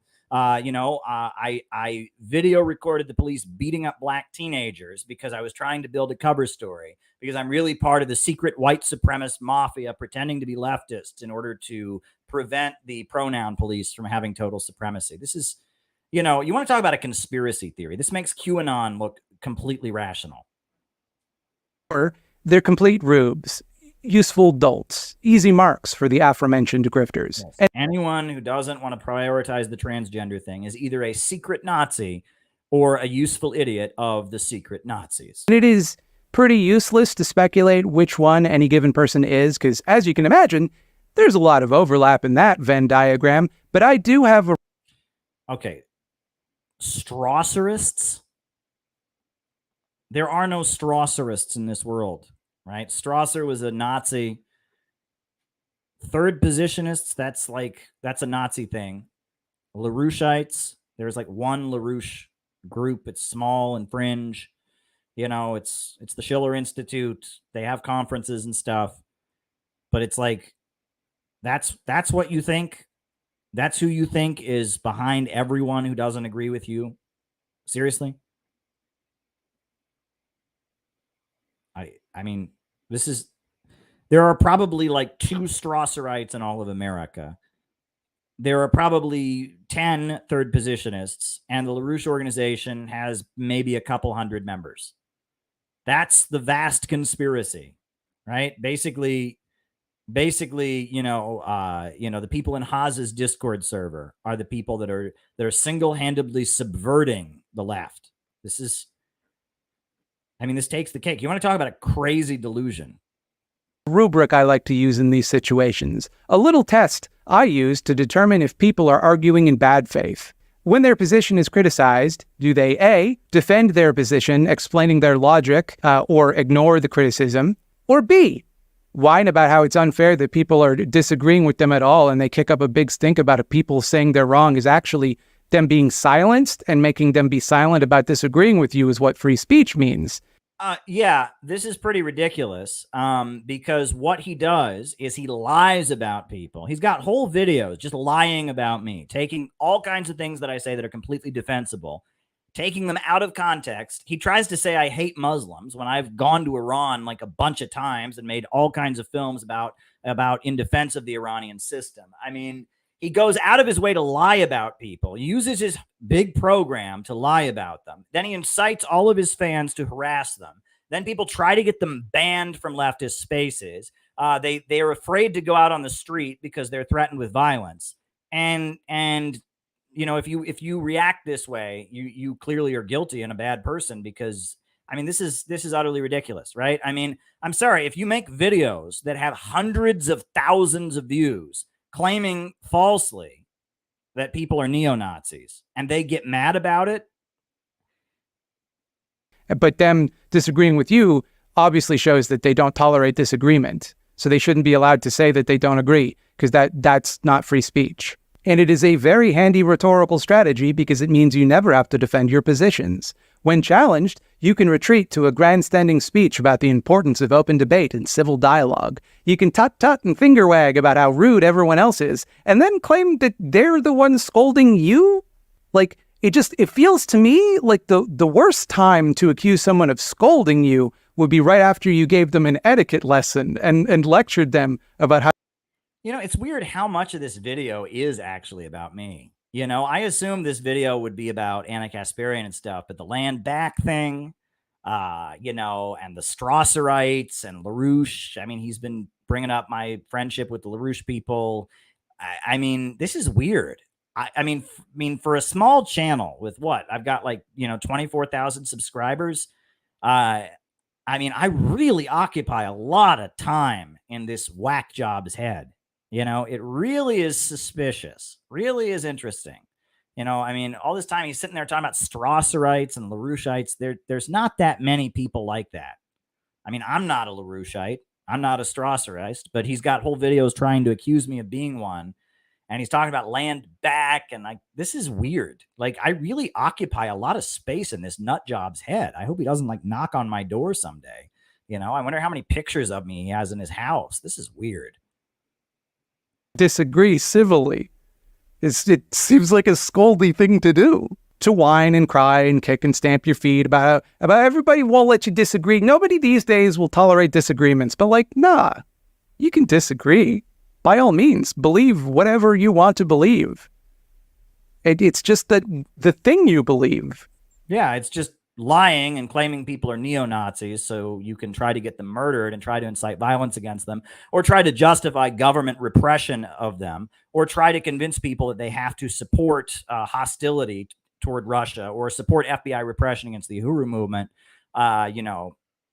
That's kind of what we object to. I don't think we object to anyone disagreeing with us. I think we object to people trying to get us killed and lying in order to do so. Means you're a big doo-doo dum-dum. That's my belief. It's an open dialogue. Which brings me back to the left. I ask you now, of what use is being part of the left? My understanding was that the left represented a loose coalition of people whose ideas and values I agreed with, people who wanted and fought for the same things I want. If, in order to succeed, that group must allow people whose ideas and values are in direct contrast to the goals we want to pursue, the question must be asked, of what use is this thing? Why protect it? A lot of people would say it's because to get. Well, it's made him loads of money. I mean, he's gotten 6 figures from his Patreon. I mean, it's been good for him. I mean, if there's anybody who owes a lot to the left, it's him. He panders to all the identity politics, all the trans obsession, all the cancel culture. I mean, for him to complain about the left, I mean, there's no one that the left has benefited more than this guy. I don't think he's ever been in an anarchist or a communist group. He's done zero activism in his life. But because Bill Gates and you know, the World Economic Forum want this kind of socialism instead of the genuine thing, he's been elevated to be the voice of who gets threatened with violence and kicked out of leftist events and who gets promoted. You know, so I just, you know, I mean, for him to complain about the left, I mean, this guy owes everything he has to the so-called left, to the sad state of affairs in the so-called left. To stop the far right, it's the only way to do it is we got to let everybody in so we can stop the far right. But I think a more effective strategy for fighting the far right, in my opinion, would be not letting them on your side. Like we got to drift to. Is that what people want? I mean, is the right in order to protect ourselves from the right. Is that what Anna Kasparian was saying when she said focus on economic issues? She was saying to try and like include neo-Nazis in the Democratic Party. You know? I mean, this is incoherent gibberish. Sometimes you say something and you think, oh man, am I straw manning the position of the people that yes, you are. I'm complaining about? And then yeah, you do that all the fucking time. You have videos of me saying completely sensible things and you say that, and by that he means, and you claim all kinds of things. Like, you know, I have risked my life to bring aid to people in Yemen. I have made a whole documentary films about the Iranian government and the Iranian system defending it. And you took all kinds of things I said out of context to try and make it sound like I'm some kind of like Muslim hating Zionist or something. Like you are a lying sack of shit.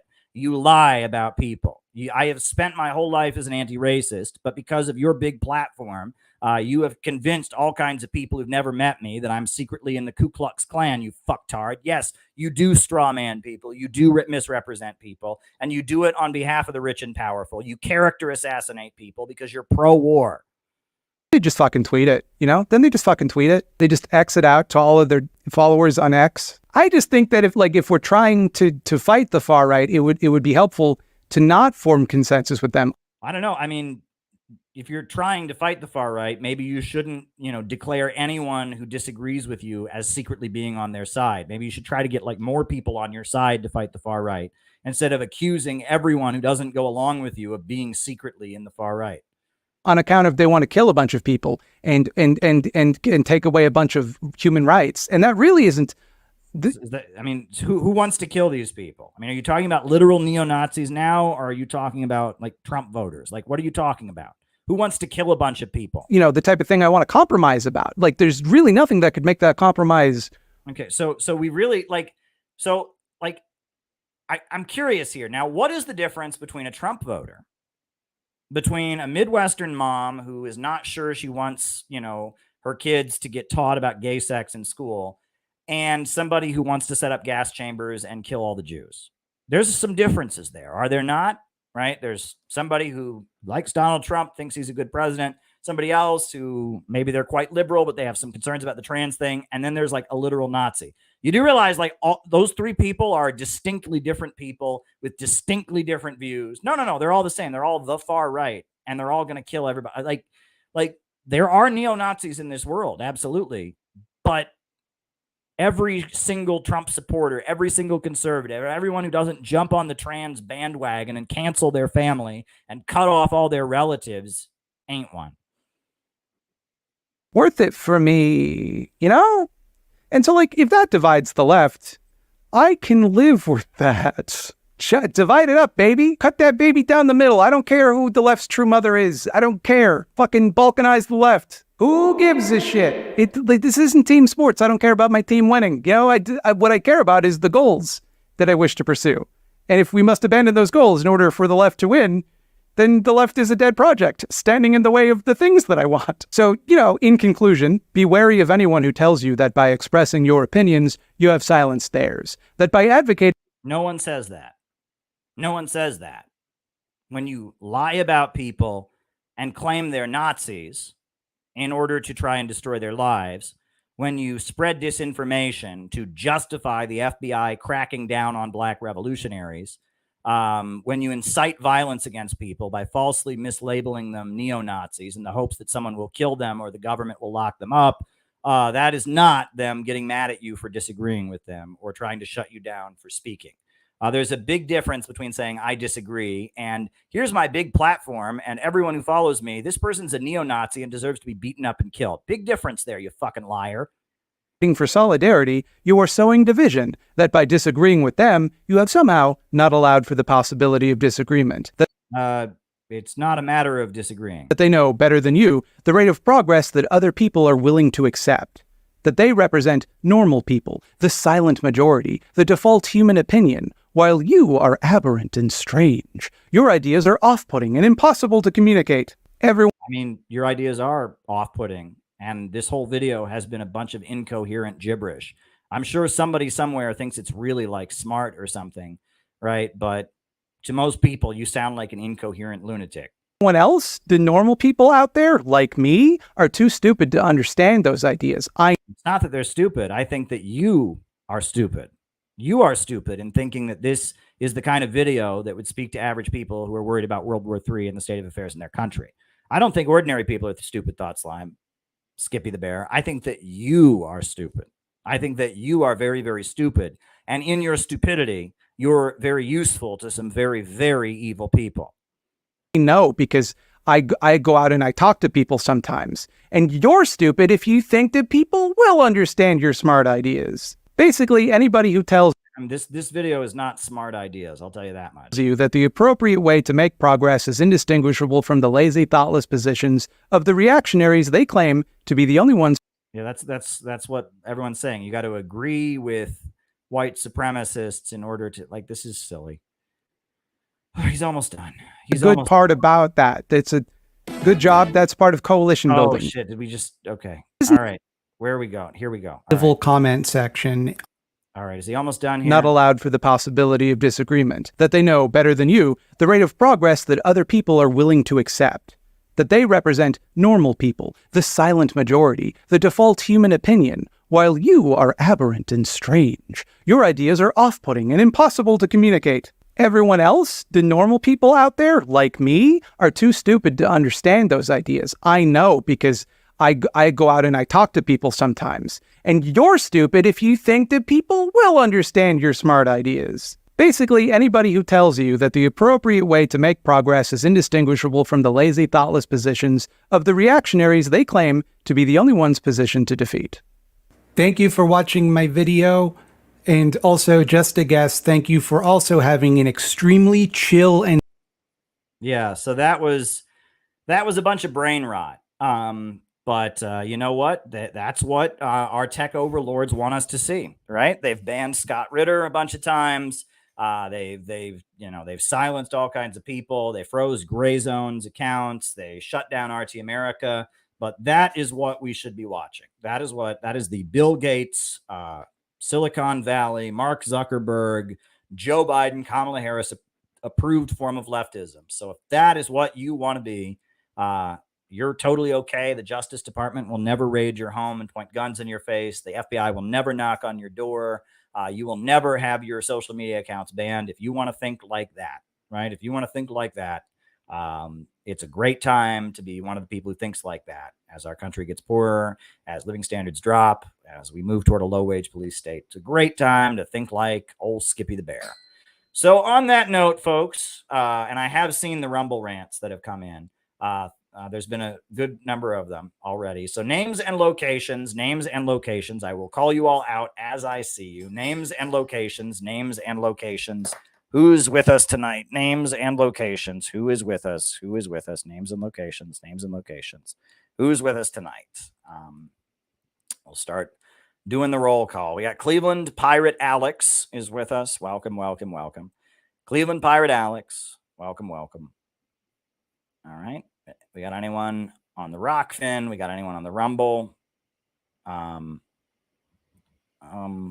Oh, I see Hempcar has sent in a couple Rockfin tips. So there we go. We'll get to those as well. Names and locations, folks. Names and locations. I see Patrick in Maine, the seasoned noob in China, Rice from Adelaide, Australia, Phil Sang in Miami, Noah in Boston. Shout out to you, Noah. Phil in Miami, Hanson in Canada, Patch in Arizona, Panos in Greece, Marion County, Mississippi, Alex F. Welcome, welcome. Jack Juan Aguilera in Colorado, Karen Mendes in Germany. Shout out to you, Karen. I always read your comments and I love them. Edwin in the Philippines, Bruce in the Philippines, Ryan Clark in Kansas City. Welcome, welcome, welcome. Kansas City, Ryan Clark. Briggy in Pennsylvania. Alex from Brazil. Mariah in North Carolina. Victory Gin, new member in New Mexico. Glad you're a member. Hope to see you on the Zoom call this Saturday. Karen Mendes in Germany. Welcome, welcome, welcome. Elliot in Texas. Welcome, Elliot. Good to have you with us. Good to have you with us. A Better America in Northern Michigan. Welcome, welcome, welcome. Welcome, welcome, welcome. Good to have you. There we go. Names and locations. Names and locations. Chris in Salt Lake City. Chris in Salt Lake City is with us. Welcome, welcome, welcome. Watch it, David. Watch it. Right? We don't talk about that kind of thing on here no more. We don't. Control yourself there, David. All right. John in Chicago. John McCarthy in Chicago. New subscriber. Well, welcome. I'm glad you're here. Felonious in Cali. Jamie in St. Paul, Minnesota. Jamie in St. Paul, Minnesota. Felonious Punk in California. Good times, folks. Jeff in Delaware. Jeff in Delaware. Good to have you, Jeff. There's a lot of great people here. Hit the like button. Make sure you hit the subscribe button. They're doing weird shit to me and the subscribers. You know, it's rigged against us, but we just got to keep going. That's all we can do. Names and locations. If there's anyone on. Oh, we got Auckland, New Zealand. Kiwi Corner 88. Hemp Car in Wisconsin. And I see the Rockfin Tips. Very, very good. Very, very good. Yeah, we are moving right along here. If there's more names that come in, I will put them on the screen here, and then we will go to the roll call. I just gotta make sure everything is where it needs to be. All righty. Victory Gin is applauding. So I guess on that note, I will answer the Rumble rants first. All right, that's the way we've been doing it. The Rumble rants get priority since Rumble's the new platform. And then I'll do the Rockfin tips, and then we'll do the super chat. So the first Rumble rant that I can see here. Yeah, the first Rumble rant. The first Rumble rant is, could Donald Trump ever disappoint his base to the extent that Sanders, AOC, disappointed and disillusioned theirs? That's a good question, because Donald Trump's message has been incoherent. And you'll notice he never built the wall.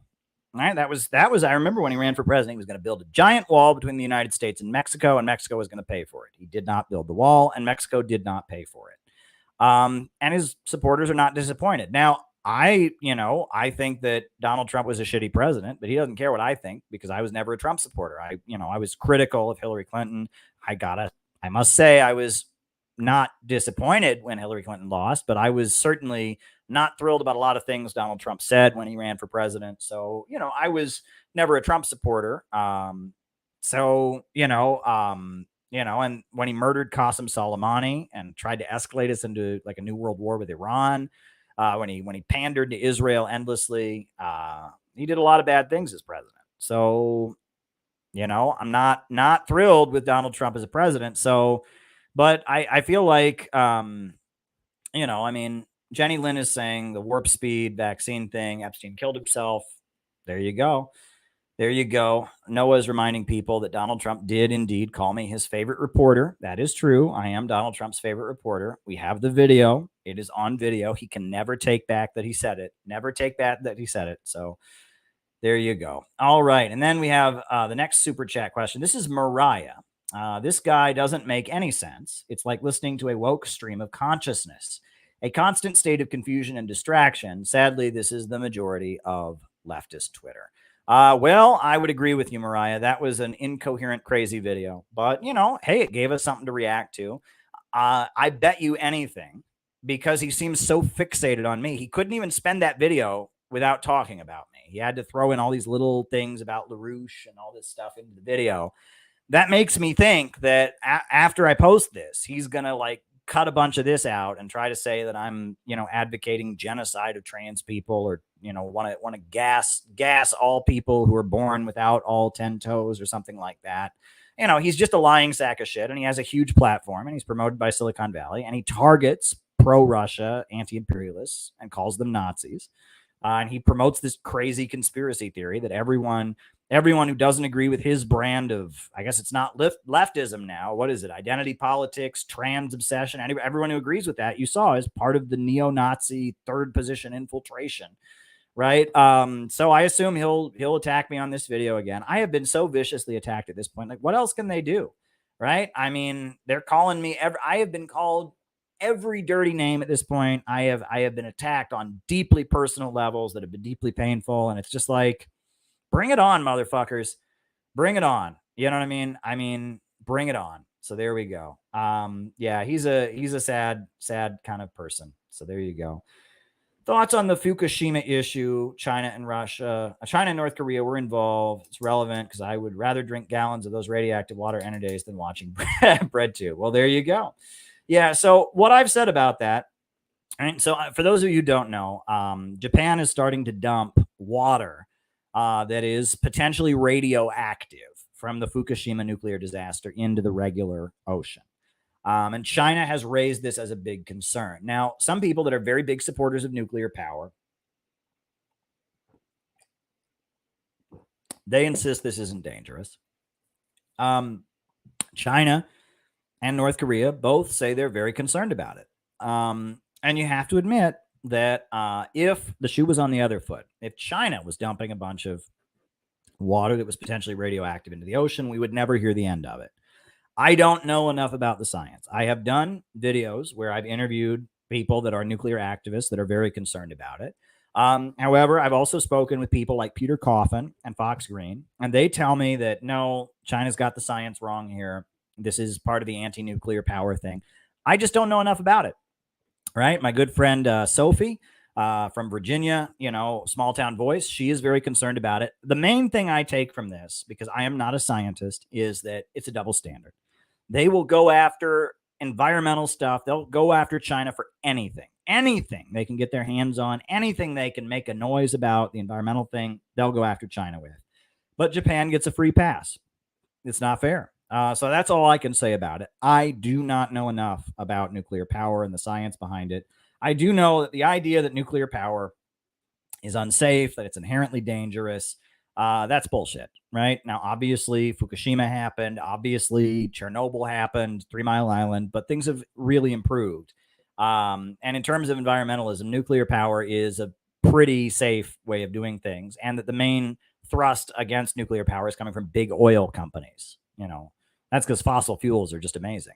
And that nuclear power represents the road to eventually having nuclear fusion, cold fusion, and cold fusion would be a huge step forward. So the attack on nuclear power is an attack on historical progress. It's an attack on technological innovation. That's, in my new book that I've written, Where is America Going? I guess it's not my newest book. My new book is The Letter to Bob Avakian, but the one that I wrote this spring for our March conference, Where is America Going? That Tyler did a great audio book of. In that book, I talk a lot about this issue and the confusion of the left, what the left stands for, all of this, and how nuclear power became the cutting edge issue in the late 70s. And that's where LaRouche and those folks, they kind of departed from the left because they were in favor of nuclear power. And their argument made a lot of sense, but it put them on the opposite side. They were with the military against the Eastern establishment and the CIA and the big oil companies, the people who fund the left, and Carter and all of that. And I talk about all of that in the book. The issue of nuclear power is something I've done a lot of research on. And, Sam Marcy, the founder of Workers' World Party, that guy was a Marxist, as much as he was doing the best he could. And, the more I think about that guy, Sam Marcy was a really smart guy. And it's really sad that he's not around anymore. He was way smarter than his followers. Sam Marcy always insisted they never talk about overpopulation because he said that's contrary to Marxism. I don't think his followers ever did the reading to understand why, Marxists are not Malthusians. But Sam Marcy always insisted that they never used the term, and he condemned overpopulation. His followers just said, well, it's racist. But Sam understood that the economics of Malthusianism was not correct. He understood Marxist economics. Sam Marcy also insisted that they never call for the abolition of nuclear power. They should call for workers' control of nuclear power, he said. He said, we never call for the abolition of nuclear power. There's nothing inherently wrong with nuclear power. That's not Marxism. Right? We don't trust the capitalist corporations. We want, the workers to own the working class to control the means of production. But he insisted they never take a stand actually opposing nuclear power. And the Workers' World Party has tried to bury that position. But Sam Marcy, to his credit, he was a real Marxist left over from another time. And he was trying to maneuver within the new left. I don't know. He probably would have hated me for many reasons. I don't know. I never met him. He died when I was like a kid. So long before I was politically active, when I was just a child, Sam Marcy died. But the more I hear about Sam Marcy and the positions that he took that are contrary to what his followers in the PSL and the Workers' World Party now do, the more I think that this guy was a genuine Marxist. And I recommend people read High Tech, Low Pay by Sam Marcy, Imperialism and the Crisis of the Socialist Camp. These are good works, and I quote them. But I also recommend people study Nelson Peary. His work is very, very good, especially The Future is Up to Us. Right? This book is very, very good. Just a basic introduction to Marxist economics and a perspective on the computer revolution that was very ahead of its time. This guy didn't even see artificial intelligence, but he knew what was coming. Nelson Peary, there's a picture of him on the back. Brilliant, brilliant Marxist. I recommend people read Fred Goldstein's Low Wage Capitalism. That's a very good book, and you can read it. It's all on the internet now. It's all on the Marxist Internet Archive. I also recommend you read Lyndon LaRouche's book, There Is No Limit to Growth, and I recommend you read Lyndon LaRouche's book, The Earth's Next 50 Years. All of those books are important. I also recommend you read William Z. Foster, History of the Three Internationals, Twilight of World Capitalism. This is all part of the CPI background. I mean, these are not CPI publications, right? Sam Marcy founded the Workers' World Party. William Z. Foster was the leader of the Communist Party USA. I see you, I see it, and you're on the list. William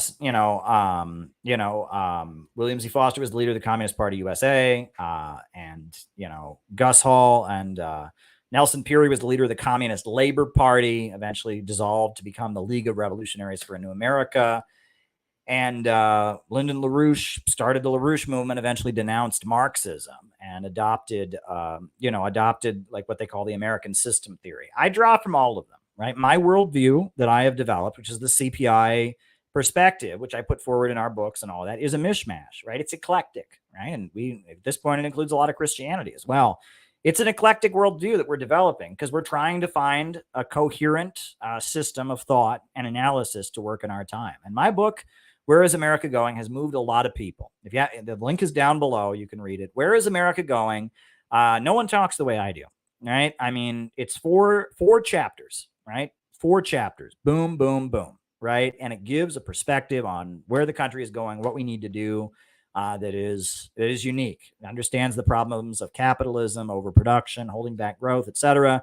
It gives an understanding of the role revolutionary organizations play. I would read my book, Where is America Going? So there you go. All righty. So next we're going to do the Rockfin tips, and these come from Hempcar. So this guy, Hempcar, says, this thought slime guy reminds me of a stooge of Ray Kurzweil and Martin Rothblatt. I have no idea who those folks are, my friend Hempcar. I just don't know who they are. I can't watch his movie, The Singularity is Near. It says it won't play in my area. I guess it's because I'm in a small town, conservative area, and if people saw it, they'd be too outraged. You lost me there. I don't know enough about that, Hempcar. But I don't know who those people are, but I guess if they remind you of Thought Slime, I don't want to hear about them. I don't like that. What are your thoughts on Dr. Shiva or Cornel West running for president? Iran still has $3 million bounty on his head, I imagine. Jana Jihad, the youngest reporter from Palestine, said to vote for anyone but Trump, I believe, in the last election. Killing Soleimani, renaming the capital of Israel, and putting the embargo back on Cuba seems to be the worst things that he did. I would agree that that Donald Trump as a president, what he did to Cuba and what he did to Qasem Soleimani, the pandering to Israel was probably awful. I think Cornel West is an interesting candidate. I think RFK is a very interesting candidate. I think Dr. Shiva is an interesting candidate. I cannot endorse any candidate, right? As a journalist who's got to report objectively on the elections, I can't endorse any candidate, number one. And number two, the CPI as a nonprofit cannot endorse any candidate either. But I hear a lot of great things being said by all of those people. I mean, RFK says a lot of great things, not so great on Israel, but he's great on almost everything else. Dr. Shiva has been talking about Jesus opposing capitalism and stuff. That's brilliant. And, how to be a real Christian means to be against capitalism. That's brilliant. I think that's great. Dr. Shiva is also a vaccine critic. Cornel West has criticized U.S. foreign policy and the police state, has a long record as an anti-war activist. So I think there's a lot of great things being said by many dissident candidates. I would not agree with the position of voting for anyone but Trump, right? The idea that Trump is the main danger, I just don't agree with that, right? Cornel West supports Uhuru, says no, and that's really important, right? That's great, and Noah, to his credit, now everyone should know Noah is the one who confronted Marianne Williamson about Uhuru. And that's good work. John McCarthy did it also. And that's one thing. We want any candidate possible to stand up for the Uhuru case, because that's a really, really dangerous case. And there's been new developments in that. There's been some legal briefs that have been filed showing that this tactic used by people on the internet, equating the Uhuru movement with Black Hammer, is the same tactic that the prosecution is using in the Uhuru case, which is very interesting, right? That the prosecutors that are trying to put Uhuru in jail for their political activism are also using the same tactic that people on the internet that are trying to drum up support for isolating Uhuru in the face of their indictment are using. Very, very interesting, right? Uhuru is not Black Hammer. Now, to be fair, okay, Black Hammer is a separate organization, right? I don't know the details. I don't believe anything I read on the internet, first of all. And Black Hammer has been canceled many, many times. It looks to me like they've said some things that are pretty reprehensible, but I mean, we have free speech in this country. People have freedom of speech. They're also accused of some actual crimes. I don't know if they are guilty of those crimes or not, and I will not opine on that. And the last thing I would ever do is repeat that someone was guilty of the crimes because the internet said so. But in Georgia, Black Hammer is charged with some actual crimes. Okay. But the inclusion of one of the, I think what's his name, Ghazi, in the indictment, the indictment by the Department of Justice at the federal level, they're not accused of any actual crimes. They're accused of protesting on behalf of Russia or whatever. So I would support Black Hammer along with the other three people in the federal case. I don't know enough about the local case. I just don't know the details of the local case. I'm not going to repeat them because I might get them wrong, and there's so much misinformation being spread around there. And in my BreadTube book, long before they ever got arrested, I did call out Black Hammer, criticizing one of their publicity stunts that they made. And I stand by that criticism. I think that what they did was offensive. But that said, they don't deserve to go to jail for that. People are allowed to be offensive. It's okay to offend people. Or I shouldn't say it's okay. It's legal to offend people. So, I stand by my criticism of what they did as a publicity stunt, but I don't think they should go to jail for it. I don't know about the crimes they're accused of in Georgia, right? And everything I've read on the internet is just bullshit. They are not the Uhuru movement. They are a completely separate organization. And the federal indictment against them has nothing to do with any actual crime. They're accused of exercising their free speech as allegedly being Russian agents. So you have to support them against the federal indictment. You have to support them. You have to support all four people against the federal indictment. The Georgia stuff, I don't know enough about it. I don't know enough about it. And it's not a crime to offend people. It is not a crime to offend people. You're allowed to burn the American flag. You're allowed to use naughty words. You can offend people. You can desecrate things people think are important. You can engage in offensive behavior. I disapproved of something they did one time, but that's not relevant in any way to the legal case. So that's where I stand on the whole Black Hammer thing, just to get that out of the way. Hands off Uhuru. I support the Uhuru movement. And the federal indictment of all 4 of those people should be dropped. Don't know enough about Georgia. And the other thing that I criticized them before the before the indictments came down, before the raids, that thing I criticized Black Hammer over, I don't care about anymore. I mean, if you ask me, yeah, I stand by my position. They shouldn't have done it, but it's not a crime. It's offensive. It's not a crime. I just used it as a vulgar example of identity politics and whatever. I mean, they did it with the intent of offending people in order to generate publicity. Maybe it was strategic. I don't know, but I would not approve of people doing such things, but it doesn't matter. It doesn't matter, and it shouldn't be brought up because it has nothing to do with what they're accused of. And I do know that what's weird is, even though I have mainly been supporting Uhuru, I support Uhuru. We've had Uhuru speak at our events. It is very weird that there are random little tiny YouTube channels popping up everywhere accusing me of supporting Ghazi and Black Hammer, and then viciously going after me on that basis. And that is very interesting because my position has been, I support Uhuru, and all I said about Black Hammer was we don't know the details, and that just triggered so many people. He's defending a cult, blah blah. I'm just like, we don't know the details. We don't know that they're guilty of what they say they are. The police lie all the time. I'm not going to cheer. I am not going to cheer when the police raid the home and arrest a group of Black revolutionaries. I'm not going to do that.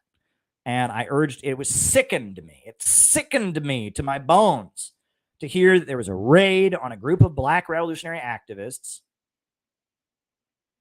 and the police were raiding and SWAT teams were kicking down their doors. And all of the leftist internet was supporting it because cancel culture. It's like, hold up. This is an actual group of Black people who's actually having their door kicked open, who's actually being dragged away in handcuffs. And you're supporting it because of Twitter bullshit. You're supporting it because of offensive things they've said on social media. You're assuming that what the police are saying is true because they offended you on social media. That's disgusting. And the response, look, even if Black Hammer is guilty and all of that, even if I believe that everything the police were saying about them was true, I wouldn't be applauding the government raiding the home of a group of Black revolutionaries. And that shows you how sick the left is. If they wanted to execute Mumia Abu Jamal in our time, all that they would have to do to execute Mumia Abu Jamal is send out the memo that he's transphobic, and all the left would support it. If they just found a transphobic tweet by Mumia, and then all the left would be like, oh my God, he's a transphobe. And then anyone who went to protest him, went to a Mumia protest, they'd put it on their Facebook, and a bunch of their friends would be like, are you sure you want to go to that protest? Like, I heard he was like transphobic. Oh my God. Yeah, it's disgusting. And there's no solidarity anymore. They've broken the solidarity of the left with internet cancel culture. So those are my thoughts. Okay. All right. And so we've done the Rumble rants. We've done the Rockfin tips. So now we're doing the super chats. All right. John McCarthy, can you comment on the ironic but not so ironic fact that it seems like the very same grand jury indicting Trump in Atlanta just indicted the Cop City protesters for RICO conspiracy? I mean, it is ironic.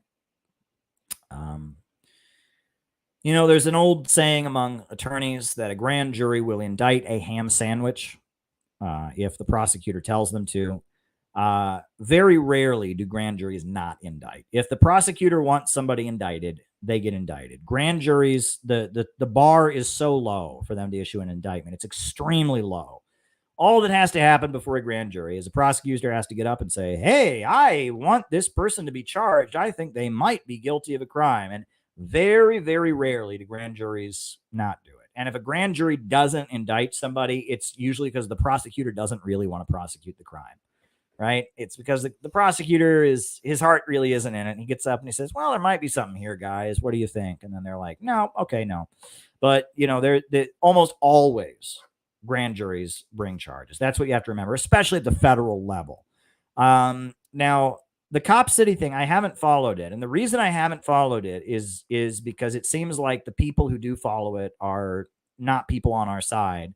And the people who do follow it and the people who don't follow it, are the people we pay attention to. But I'm hearing more about it. And it seems like another case, kind of like this abortion case, kind of like what they're doing with January 6th, kind of like the Uhuru case. There just seems to be a recurring theme.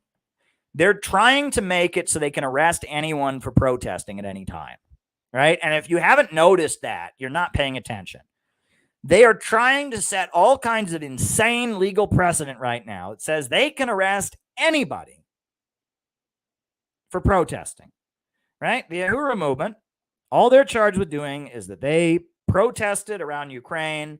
They took some positions, had some web conferences on Russia, and they're saying, well, that makes them Russian agents, and now they arrested them. That's insane. That is absolutely insane. It is legal to go to international conferences. It is legal to have protests. That's insane, right? The abortion case that just happened, the anti-abortion 5, Lauren Hardy. They, in that case, said that blocking doors, which is a crime, it is a crime to block access to the door, right? Someone came to my house and blocked my door, prevented me from getting into my house. They'd have to deal with the fist of my hand pretty quickly, right? There would be a punch to their face pretty quickly if they tried to block my door. And if the police were there, I might ask the police to arrest them. It is illegal to block the doors. I don't dispute that. But claiming that symbolically blocking the doors of an abortion clinic in an act of protest is conspiracy to deprive people of civil rights and worthy of 11 years in prison, that is insane, right? And there's about to be a strike among the auto workers. And I can guarantee you one thing that the auto workers will do during that protest is try to block scabs from coming into the plant. Is that illegal? Technically, yes, right? Cops get injunctions. That's one thing labor activists get arrested for, blocking the doors to the plant during the strike. But if you try to make that a conspiracy to violate the civil rights of scabs, right? It's like, oh, well, they got the civil right to go to work and you block the door, 11 years in prison. That's insane. That's utterly insane. That is completely insane. And now we got this whole thing against the Cop City. What did they charge them with? They had a protest that violated the law or something, but now they're trying to say it's a RICO conspiracy. It's like they're using an organized crime law against them. That's insane, right? And what people don't seem to understand is they are setting all kinds of extremely dangerous precedents right now, right? They are setting all kinds of extremely dangerous precedents. Like, they're making Dr. Martin Luther King Jr. and the civil rights movement illegal. Think about it. Dr. Martin Luther King Jr., what did they call him when he marched for civil rights? You saw the thing in the stupid Thoughts Line video, right? They called them communists, Russian agents. Well, now they're setting a precedent where if someone's accused of being a Russian agent for organizing their protest, they can throw them in jail. What did Martin Luther King Jr. do at his protests? They engaged in civil disobedience. They blocked doors. They went into segregated lunch counters and sat down and refused to get up. They blocked access to pay. Now they're trying to call that conspiracy to violate civil rights, 11 years in prison. They're trying to outlaw that. Martin Luther King Jr., they organized Freedom Summer, and they organized people from all over the country, a lot of white people, to get on a bus and come down to the South to protest, and they conspired and they crossed state lines to engage in illegal activities. So now that's being called a violation of the RICO criminal conspiracy law, right? Martin Luther King Jr. would go to jail for that. They are outlawing Martin Luther King Jr. right now. What Martin Luther King Jr. did in the 1960s, they are setting all kinds of insane precedents where they could bury you under the jail for doing that. They're outlawing protest right now. And the January 6th thing is part of that, right? So, I mean, and it's happening to all sides. They're doing it to anti-abortion protesters. They're doing it to the Cop City protesters. They're doing it to the Uhuru movement. They're doing it to all sides. They are trying to criminalize protest and dissent. That's what you need to understand. Alrighty. CPI is a better version of LaRoucheism and U.S. Marxism. We are not LaRouchists. I mean, LaRouche is an influence on me, and I do quote LaRouche, but LaRouche broke with Marxism, right? The full LaRoucheist ideology rejects Marxism. LaRouche says that climate change is not real. It's a complete government conspiracy. It's a complete fraud, hoax. I'm not convinced of that. I mean, it could be. I don't know. I'm not a scientist. I'm not ready to say that, right? I've seen enough odd weather patterns. And, I think that it is possible we could be experiencing climate change, and it could be a result of, I don't buy the climate alarmism, but I'm not ready to say what LaRouche said. Lyndon LaRouche thought Karl Marx was a British agent. He thought Mao was a British agent, that Chiang Kai-shek was better, and that Mao and the Cultural Revolution was a conspiracy from the British Empire. Lyndon LaRouche thought a lot of things that I don't accept. I do think his overall worldview and his analysis, his critique of Marxism, and his understanding of historical progress, his understanding about the Eastern establishment and big capital being the main danger, and degrowthism being a wing of their a lot of his worldview I draw heavily from, and I quote him in my books, but I wouldn't call myself a LaRoucheist because there are some pretty fundamental disagreements, right? I appreciate his love of classical music and his respect for classical culture, but at the same time, I don't share his contempt for modern music, right? And I agree. The thing with LaRouche is that there's a grain of truth in everything that they say. Right? And I remember this. When Lyndon LaRouche died, I was sitting in the RT newsroom, and there was one of my coworkers, a producer. She was reading to me Lyndon LaRouche's obituary. And in his obituary, they tried to make him sound awful. And she quoted to me things they attributed to Lyndon LaRouche. And she said, and she just read them off to me. And she would say, okay, the Beatles were a conspiracy by the British Empire to brainwash Americans. Is that true? And I said, well, there was something called the Tavistock Institute, which was a British psychological operations institute that had done studies in propaganda after World War II. And they are the ones that did all kinds of marketing research as rock and roll was getting more popular.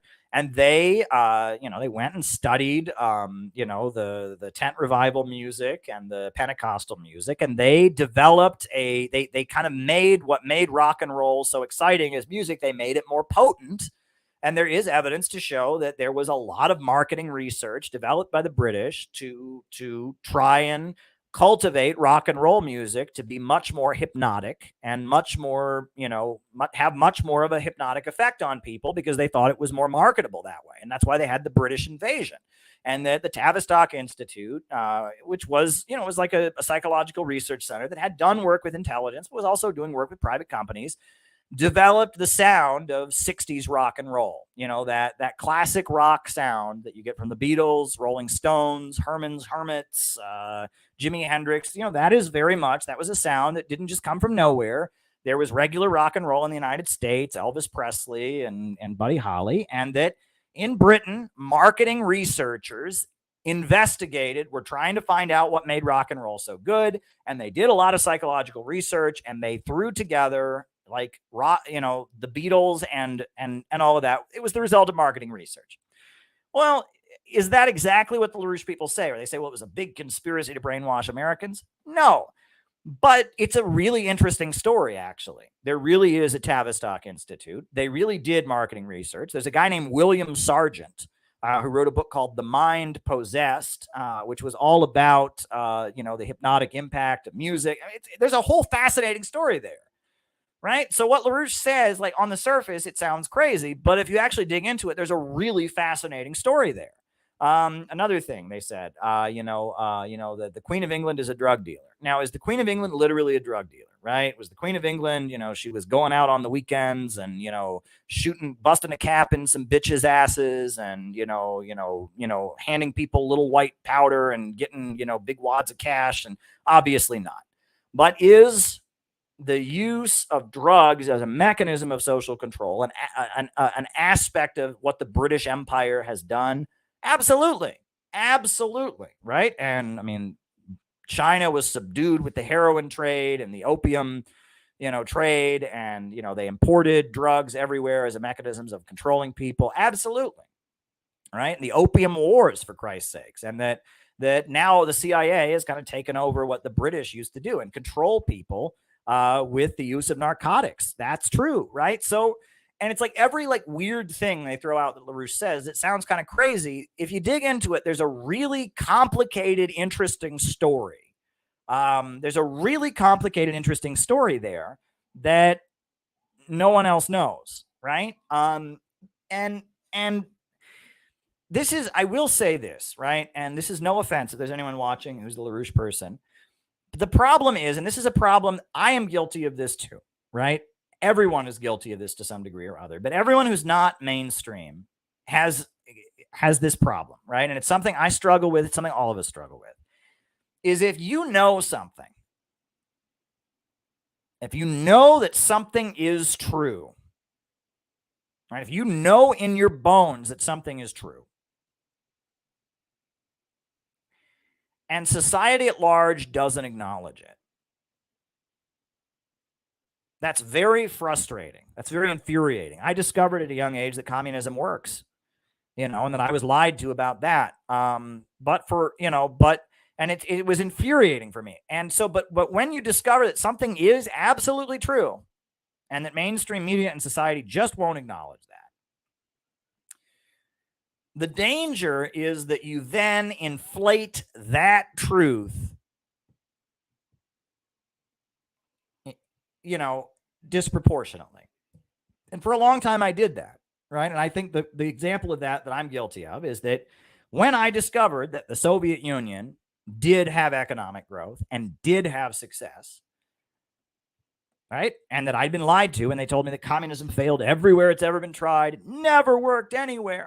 When I discovered that was a bullshit lie, based on that, I fell into the trap of thinking, well, Stalin had it 100% right. The Stalin way of doing things was the best way to do things. We all just need to go back to what Stalin did. I mean, there's a speech I gave, you could probably find the video of, when I say the Soviet Union collapsed because it deviated from the way Stalin did things. That's wrong. And it took me going to the communist countries, talking to people in Iran and in Venezuela and in Cuba and in Nicaragua to learn that, yes, Stalin did amazing things, but by the mid-60s into the 70s, the Soviet Union was having big problems and they needed market reforms. And China had market reforms for a reason.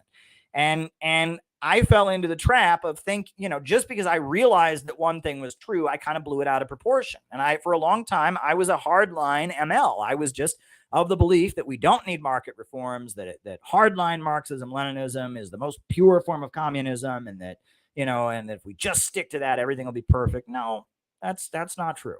Right. And it's taken me a while. It's taken me really just going and visiting the communist world and learning that that's, it's one thing to recognize the huge achievements the Soviet Union had, and it did have a lot of successes, and it does work very well in the first generation, industrializing countries, electrifying countries, but it develops problems.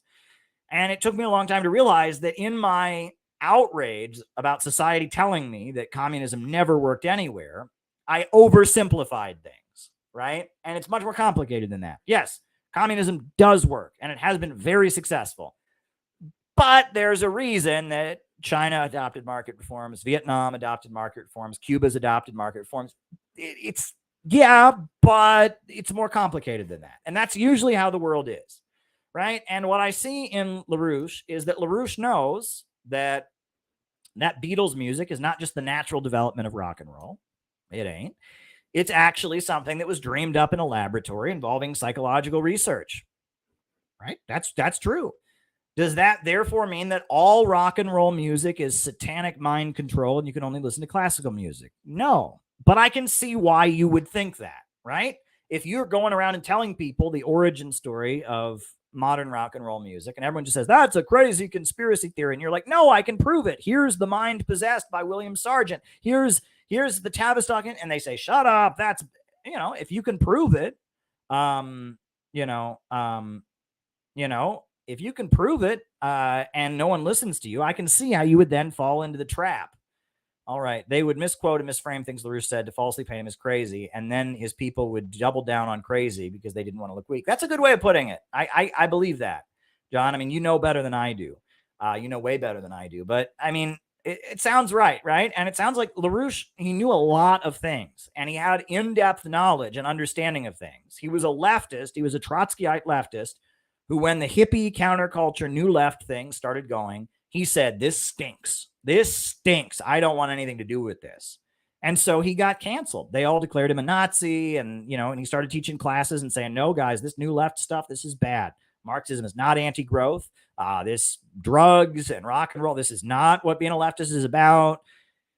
And he wouldn't back down on that. And so all the mainstream Marxists who were all tailing after that, blackballed him and ganged up on him. And the left is a really cliquish place. There's certain people who think they own it, right? And I mean, look at what they've done to me over BreadTube, right? And it's unbelievable. Look how the Communist Party has gone after us, right? I mean, and they kind of declared war on him. And, so he became his own thing. He eventually just kind of became his own thing. But, I respect Lyndon LaRouche. I think he's a smart man. I have learned a huge amount. You don't know how many LaRouche books I have in this apartment. I have studied his stuff, but there are some of his ideas that I just plain don't accept. And I mean, there's no way around that, right? I mean, he is a big influence on me, no doubt, but he was wrong. I mean, as far as I can tell, on certain questions. Thinking that Marxism is a British conspiracy, wrong, right? Adopting Listian Friedrich List politics, wrong. Rejecting class struggle, saying that class struggle, is a British conspiracy, right? And that we should be fighting in the interest of a nation state. The Friedrich List, Henry Carey School of Economics. No, I believe in class struggle. I believe in the working class. I've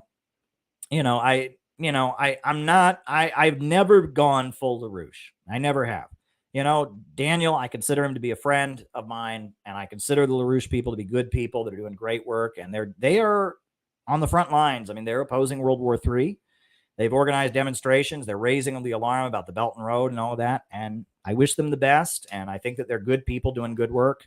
And the bulk of their worldview, peace with Russia and China, build the world land bridge, historical progress, nuclear power, opposing degrowth, I agree with. You want to make a list of their top 10 major points, I agree with them.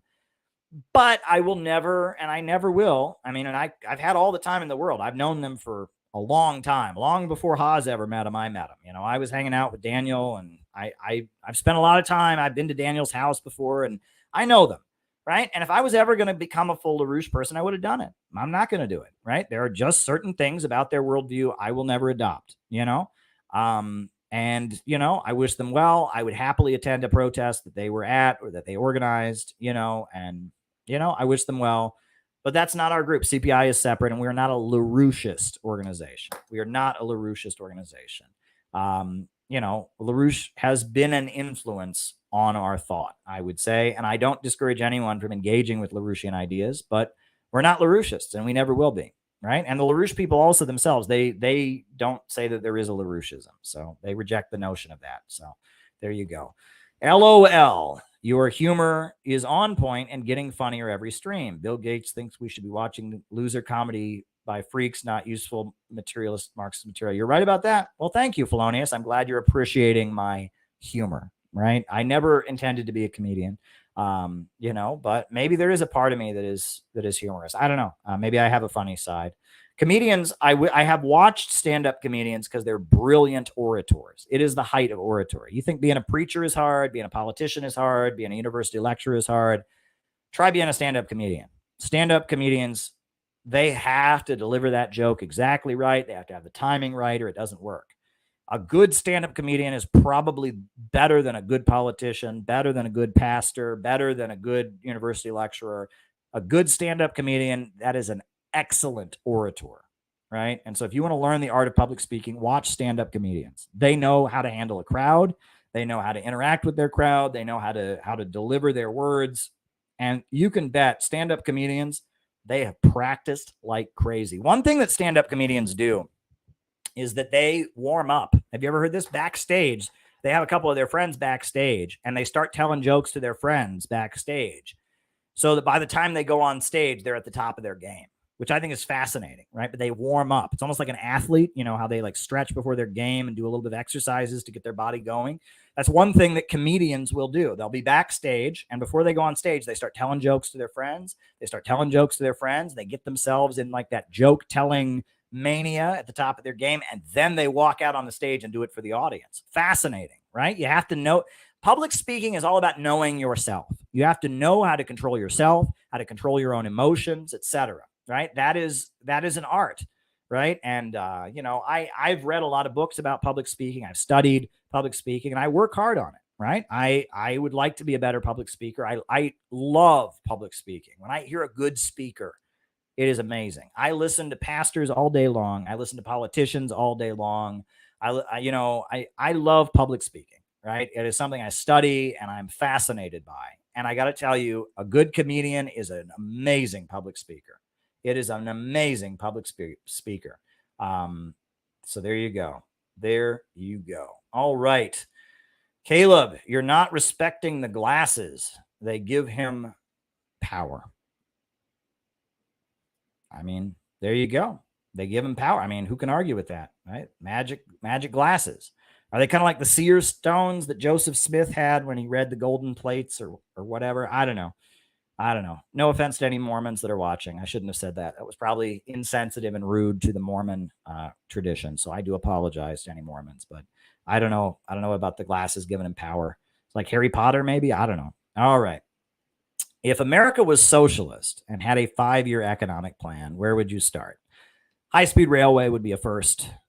Making the entire internet, the entire country have free, accessible Wi-Fi at all times. That would be the next thing, right? We would have to the whole country would be free Wi-Fi 24/7, right? That's a necessity nowadays, right? Anywhere you went in America, you pulled out your phone, you opened up your laptop, you got online, absolutely free, full access. That would be another thing we would have to guarantee. We'd have to develop a social media app to make people smarter, to make people more physically fit, to make people more happy and, and productive, right? We'd have a social media app that made people better. We would repave all the roads, obviously. We would redo all the power plants, obviously. There'd be a lot of things that would need to be taken care of. But we'd have to frame 5-year plans, more in terms of the high-tech world than just, in the Soviet Union, their 5-year plans were laying the basics of industry, electrification, building universities, paving roads, etc. Well, we've got roads here. They need to be repaved. But we need high-speed railway. We need a tech upgrade. So yeah, that's where I would start. We would have to frame it in more of a high-tech kind of thing. But one thing would be high-speed railway to connect the country for sure. Absolutely. So there we go. All right. To be honest, the left trying to be more socially conservative in order to appeal to the people who claim to be on the left and are homophobic. He right on that. Okay. That's not happening. I mean, I don't see that happening anywhere. So I think what's happening, in my view, is that everybody is tired of woke people. Everyone's tired of them. And the Democrats are starting to realize that if they want to win, they can't be the party of woke people. They need to have a message that appeals a little broader than that. And because they have gone so far in with the woke people to be their mob against Donald Trump, they're losing in the polls. Honestly, folks, if we end up living under some kind of anti-woke neoconservatism, right? If the DeSantis politics becomes mainstream, we're going to have to reorient. I was talking to Elizabeth about this today. I mean, right now, woke is the main current of U.S. imperialism. But that could change, right? During the Bush years, it was completely different, right? And all of this could change.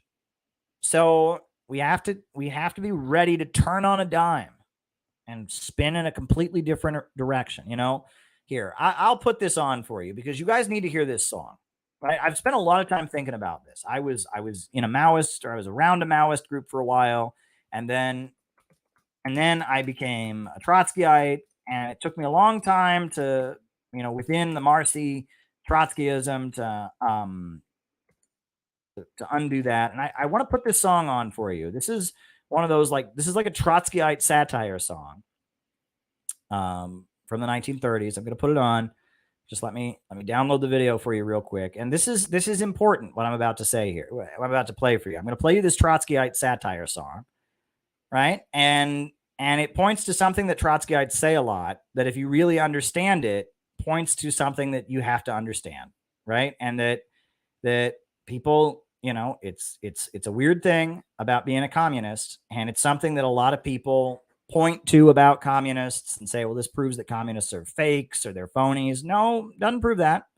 Does not prove that communists are fakes and phonies. It just proves that we're in an active political situation where things change a lot. But I'm going to put this song on because it makes the point. It's Trots mocking the Communist Party USA in the 1930s. It's a Trot song mocking the Communist Party USA. I've spent a lot of time thinking about this. Right. I spent a lot of time thinking about this, and we just have to We just have to talk about this. So yeah, as soon as it loads onto the desktop here, I will put the video on. Listen to this, and there's a lesson in this song. I'm not just playing it to go over history here. This is important, right? And whenever I do stuff like this, it's because it's important, right? This is our heritage. This is our movement, right? The art of the polemic and the disagreements among communists. This stuff is very, very important. If it ever loads. All right, here we go. This is a trot song from the 30s.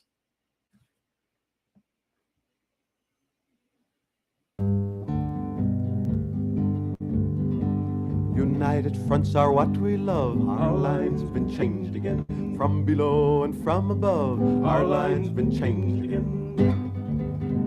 The party says the time has come. Our lines been changed again. Don't call a socialist a bum. Our lines been changed again. I knows it, brother. I knows it, brother. I knows it, brother. Our lines been changed again. We must appear to be sedate. Our line's been changed again. The revolution, it can wait. Our line's been changed again. Bourgeois tricks we'll have to use. Our line's been changed again. Our women must not wear flat shoes. Our line's been changed again. I knows it, brother. I knows it, brother. I knows it, brother. Our line's been changed again.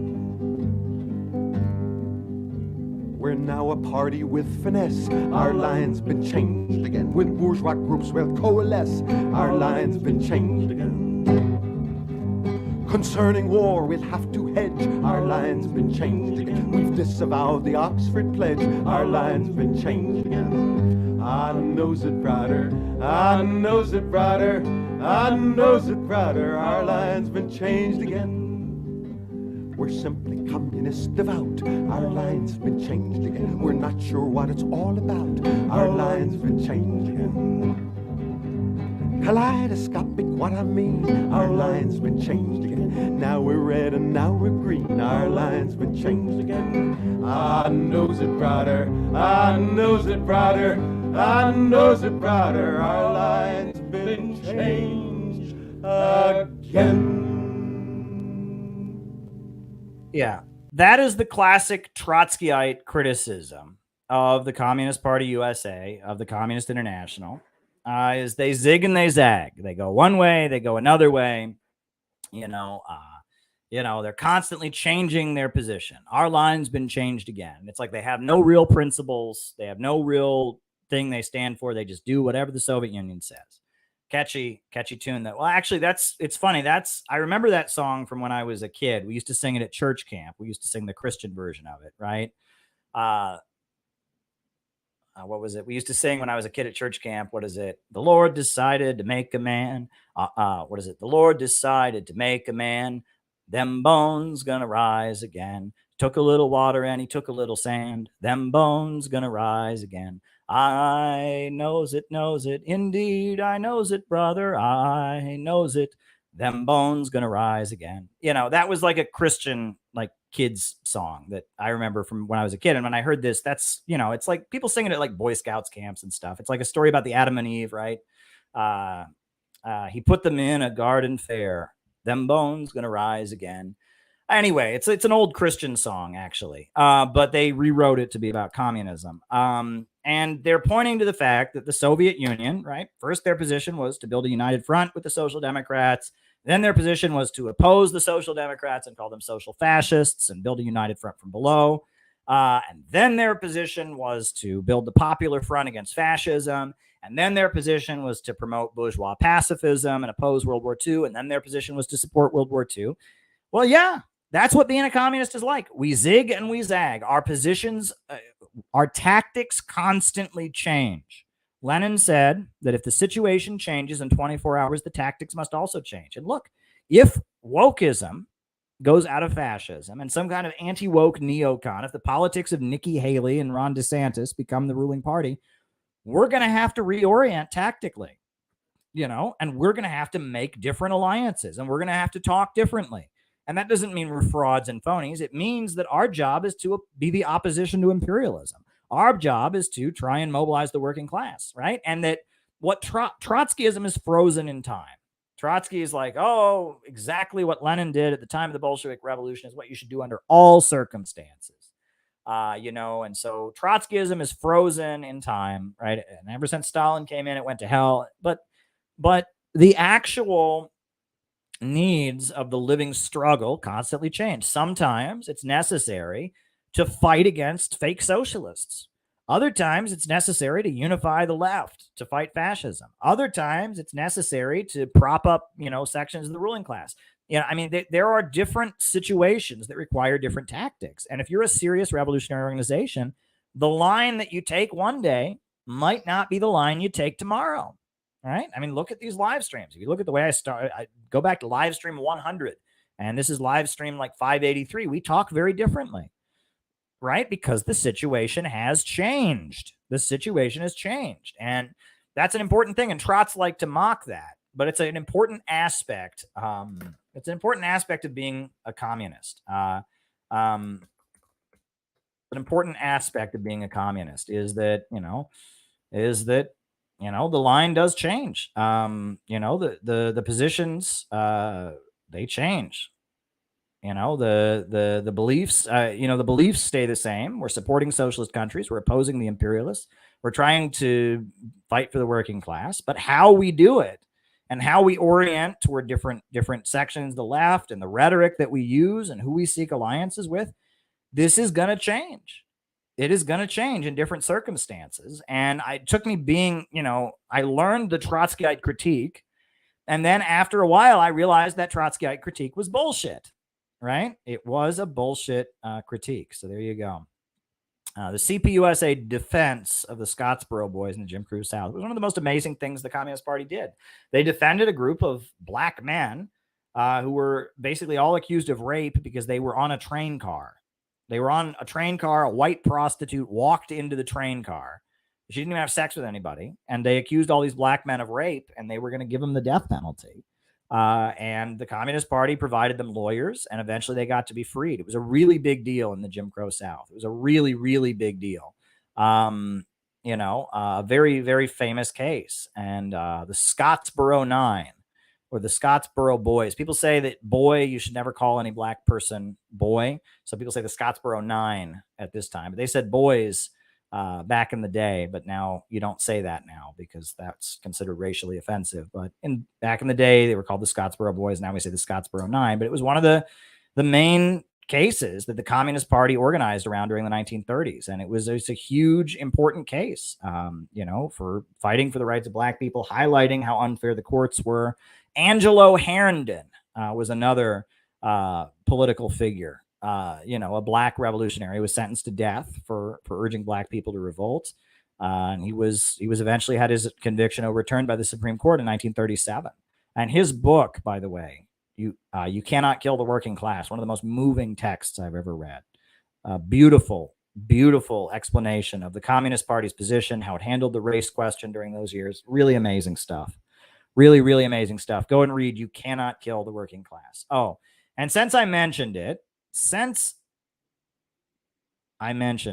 song was a communist version of an old Christian song. Now I will put that old Christian song.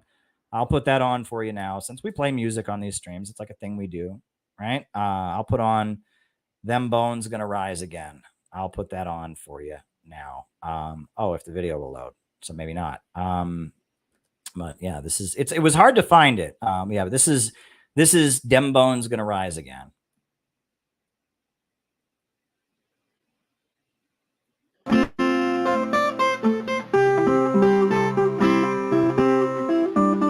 Lord, he thought he'd make a man. Them bones gonna rise again. Took a little water and he took a little sand. Them bones gonna rise again. I knows it, indeed I knows it, children. I knows it, them bones gonna rise again. Placing them in a garden fair. Them bones gonna rise again. Thought they'd be most happy there. Them bones gonna rise again. I knows it, indeed I knows it, children. I knows it, them bones gonna rise again. Round that tree you must not go. Them bones gonna rise again. Leave them apples for to grow. Them bones gonna rise again. I knows it, indeed I knows it, children. I knows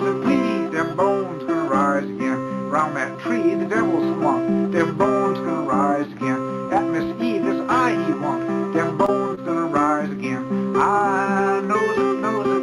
Indeed, I knows it, children. I knows it. We, them bones gonna rise again. Miss Eve, them apples are powerful fine. Them bones gonna rise again. Just eat one, the Lord won't mind. Them bones gonna rise again. I knows it, knows it. Indeed, I knows it, children. I knows it. We, them bones gonna rise again. She took a little peck and she took a little pull. Them bones gonna rise again. Soon she had her apron full. Them bones gonna rise again. I knows it, knows it. Indeed, I knows it, children. I knows it. We, them bones gonna rise again. Next day when the Lord come round, them bones gonna rise again. Spied them cores all over the ground. Them bones gonna rise again. I knows it, knows it. Indeed, I knows it, children. I knows it. We, them bones gonna rise again. Adam, Adam, where art thou? Them bones gonna rise again. Here I am, Lord, I'm coming now. Them bones gonna rise again. I knows it, knows it. Indeed, I knows it, children. I knows it. We, them bones gonna rise again. Who ate them apples off my tree? Them bones gonna rise again. Wasn't me, Lord, it must have been Eve. Them bones gonna rise again. I knows it, knows it. Indeed, I knows it, children. I knows it. We, them bones gonna rise again. Adam, you must leave this place. Them bones gonna rise again. Earn your living by the sweat of your face. Them bones gonna rise again. I knows it, knows it. Indeed, I knows it, children. I knows it. We, them bones gonna rise again. That's the story of the fall from grace. Them bones gonna rise again. Till Jesus saved our human race. Them bones gonna rise again. So there you go. There you go. That's what that Our Line's Gonna Change Again song. That's what it's based on. So there you go. All righty. Biden and the Democrats don't want Africa to have nuclear power. Hold on, just making sure I didn't miss any. Right. Okay. Very good. Don't want Africa to have nuclear power, but they want Ukraine to have depleted uranium weapons. Yeah, exactly. No, I mean, all of their environmentalism, it's about maintaining the top of the pyramid. They don't want these countries to rise up and industrialize. They want the world to stay poor, and they want the world to stay deindustrialized and underdeveloped so they can stay on top. Right? They oppose growth because if people keep growing, they might lose their position at the top of the pyramid. And that's what Lenin talked about in Imperialism, the highest stage of capitalism, holding back development. Right? That's why Mexico isn't growing its own food anymore, even though they've been growing their own food since before Christopher Columbus ever showed up. That's why the British Empire, when they went to India, they burned all the textile looms. It's about holding back economic development. Right? So there you go. Right. Thoughts on ex-Proud Boy leader Enrique Tarrio's 22-year prison sentence for the January 6th riot. Yeah, Enrique Tarrio is not a good guy. Okay, but he's not a good guy, right? FBI informant, habitual criminal who became an FBI informant and set people up, and he's a shady dude. And the fact that he became the leader of the Proud Boys in cooperation with the FBI indicates something. But that said, he shouldn't have been. This is ridiculous for walking into the Capitol. They're trying to argue this was an attempted coup. No, it wasn't. It wasn't an attempt to subdue the election results. No, it wasn't. The whole thing, that's ridiculous. Right. And that's why it's like, I don't defend the Proud Boys.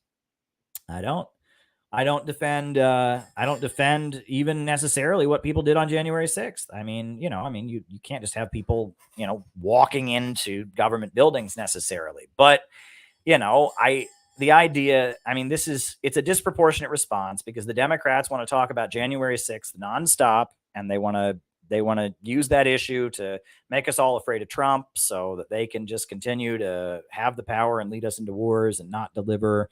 And Trump phobia is a mental illness, and this is part of the overall attack on the right to protest. They are criminalizing protest. They are criminalizing protest at this point. There's no way around this. They are criminalizing protest every day. And as much as I'm not a big fan of Enrique Tarrio, I don't think the sentence, no, this is ridiculous. For a rowdy protest, he walked into the Capitol, 22 years. No, that's nuts. It's nuts. It's bonkers, right? And it's highly political. And yeah, so there you go, right? I think there should be a blanket amnesty for all January 6th prisoners because we know the FBI and informants helped the day happen the way it did. And I think there should be a blanket amnesty for all January 6th prisoners. That's my position. They would misquote and misframe things LaRouche said, falsely paint him as crazy, and then his people would double down on the crazy because they didn't want to look weak. Well, yeah, I mean, I don't pretend I have more knowledge about that than you, John. I saw things like that in the Workers' World Party. I don't know. I mean, often the people that start these groups are very, very smart. But the groups become dominated by yes men. I'm not saying this is what happened with LaRouche because I don't know. I don't know the intricacies of the internal life of that organization. But what I saw in the Workers' World Party was that Sam Marcy was a very intelligent man. But the inner circle he surrounded himself with were a lot of yes men, a lot of people that weren't as smart, that were very good at yelling at other people and silencing other people and suppressing other people so they could get the spotlight. I think of the people that run the Workers' World Party today, people who run PSL also, which is a breakaway. There are a lot of people who rose up the ranks of the Workers' World Party by suppressing other people. And it's a problem. I mean, and that's a problem. This is something that many people have talked about. I've talked about this with other people. And this is something many people talk about with any organization, with religions, with businesses, even. The problem of secession, right, is that, there's usually like a genius who starts this, Walt Disney or James O'Keefe or Lyndon LaRouche or Sam Marcy or, somebody smart comes along who really believes in their ideas and they start an organization. But as they build up the group and as it grows, you get people who drift near them who are like sycophants, right? Sycophants. And they drift near them. And those people ain't so good, right? But they get where they are by kind of sucking up and by putting other people down and whispering in that person's ear. The Gang of Four is a great example of this. Mao was a genius, but the Gang of Four, in the final years of his life, Mao was surrounded by some wreckers, who just knew how to do the Cultural Revolution and wreck people. And that this is a problem. This is a thing that happens. The problem of secession. And I don't know if that's what happened in the LaRouche organization. I have no way of knowing that, right? I know they had a split, and I'm not a LaRouche for the 100th time, right? As much as I respect them, I am not a LaRouche member. I never have been. I am not a LaRouche member. I am not a Mooney. I am not I'm not a fascist. I'm not a Strauss. I mean, like, people put all these labels on me, right? Just because I'm in the same room as, I'm not a Duganist, right? I'm not a Shia Muslim. It's like, just because I talk to somebody, I'm trying to oppose World War III.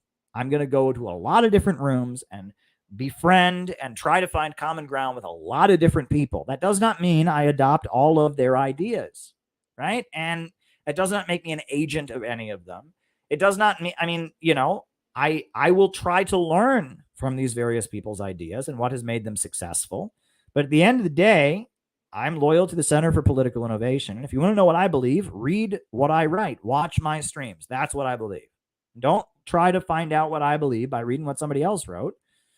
Try to find out what I believe by reading what I wrote. And I write a lot. I write books. I give speeches. If you want to know what I believe, this is who you should ask. Me. No one else. Right? And, I state very clearly what I believe and what I stand for. And that's not enough for people. People want a scandal. So they want to find what somebody else who I'm around believes and say that I actually believe that, because that's a scandal. No, if you want to know what I believe, I do take some very strong positions, like defending North Korea, like opposing degrowth, like advocating an anti-imperialist united front, like thinking capitalism has got a built-in problem of overproduction. I take some very anti-establishment positions. If you want to know what Caleb believes, go talk to Caleb and go look at CPI publications. Don't look for Don't look for the hidden agenda, because I have been accused of being so many things at this point. I was talking about it. One of these people who keeps up with the Facebook internet arguments and all of that, he was going over everything I've been accused of being at this point, right? I have been accused of being a Muslim, a Mormon, a Moonie, a LaRoucheist, a Marxist, a Maoist. What else? I've been accused of being a Duganist. I have been accused of being, I have been accused of being so many, Strasser.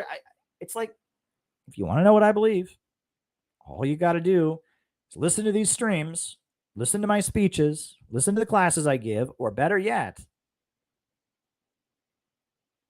read my books. Then you'll know what I believe. Not that hard to know what I believe. So there we go. Why can't we just ignore people like Vosh? I agree. I wish we could. But we have to react to something. And that these people are out there, and their distortion of Marxism is what most people believe that Marxism is. And so we have an obligation to respond to it. We do have an obligation to respond to it, as unpleasant as it may be. So, all right, everybody. All right, everybody. I think that is the end of tonight's stream. A new upsurge in the struggle against U.S. imperialism is now emerging throughout the world. Ever since World War II, U.S. imperialism and its followers have been continuously launching wars of aggression. But the people of various countries have been continuously waging revolutionary wars to defeat their aggression. And while the danger of a new world war still exists, and the people of all countries must get prepared, revolution is the main trend in the world today. And while the danger of a new world war still exists, and the people of all countries must get prepared, revolution is the main trend in the world today. Good night, everybody. Good night.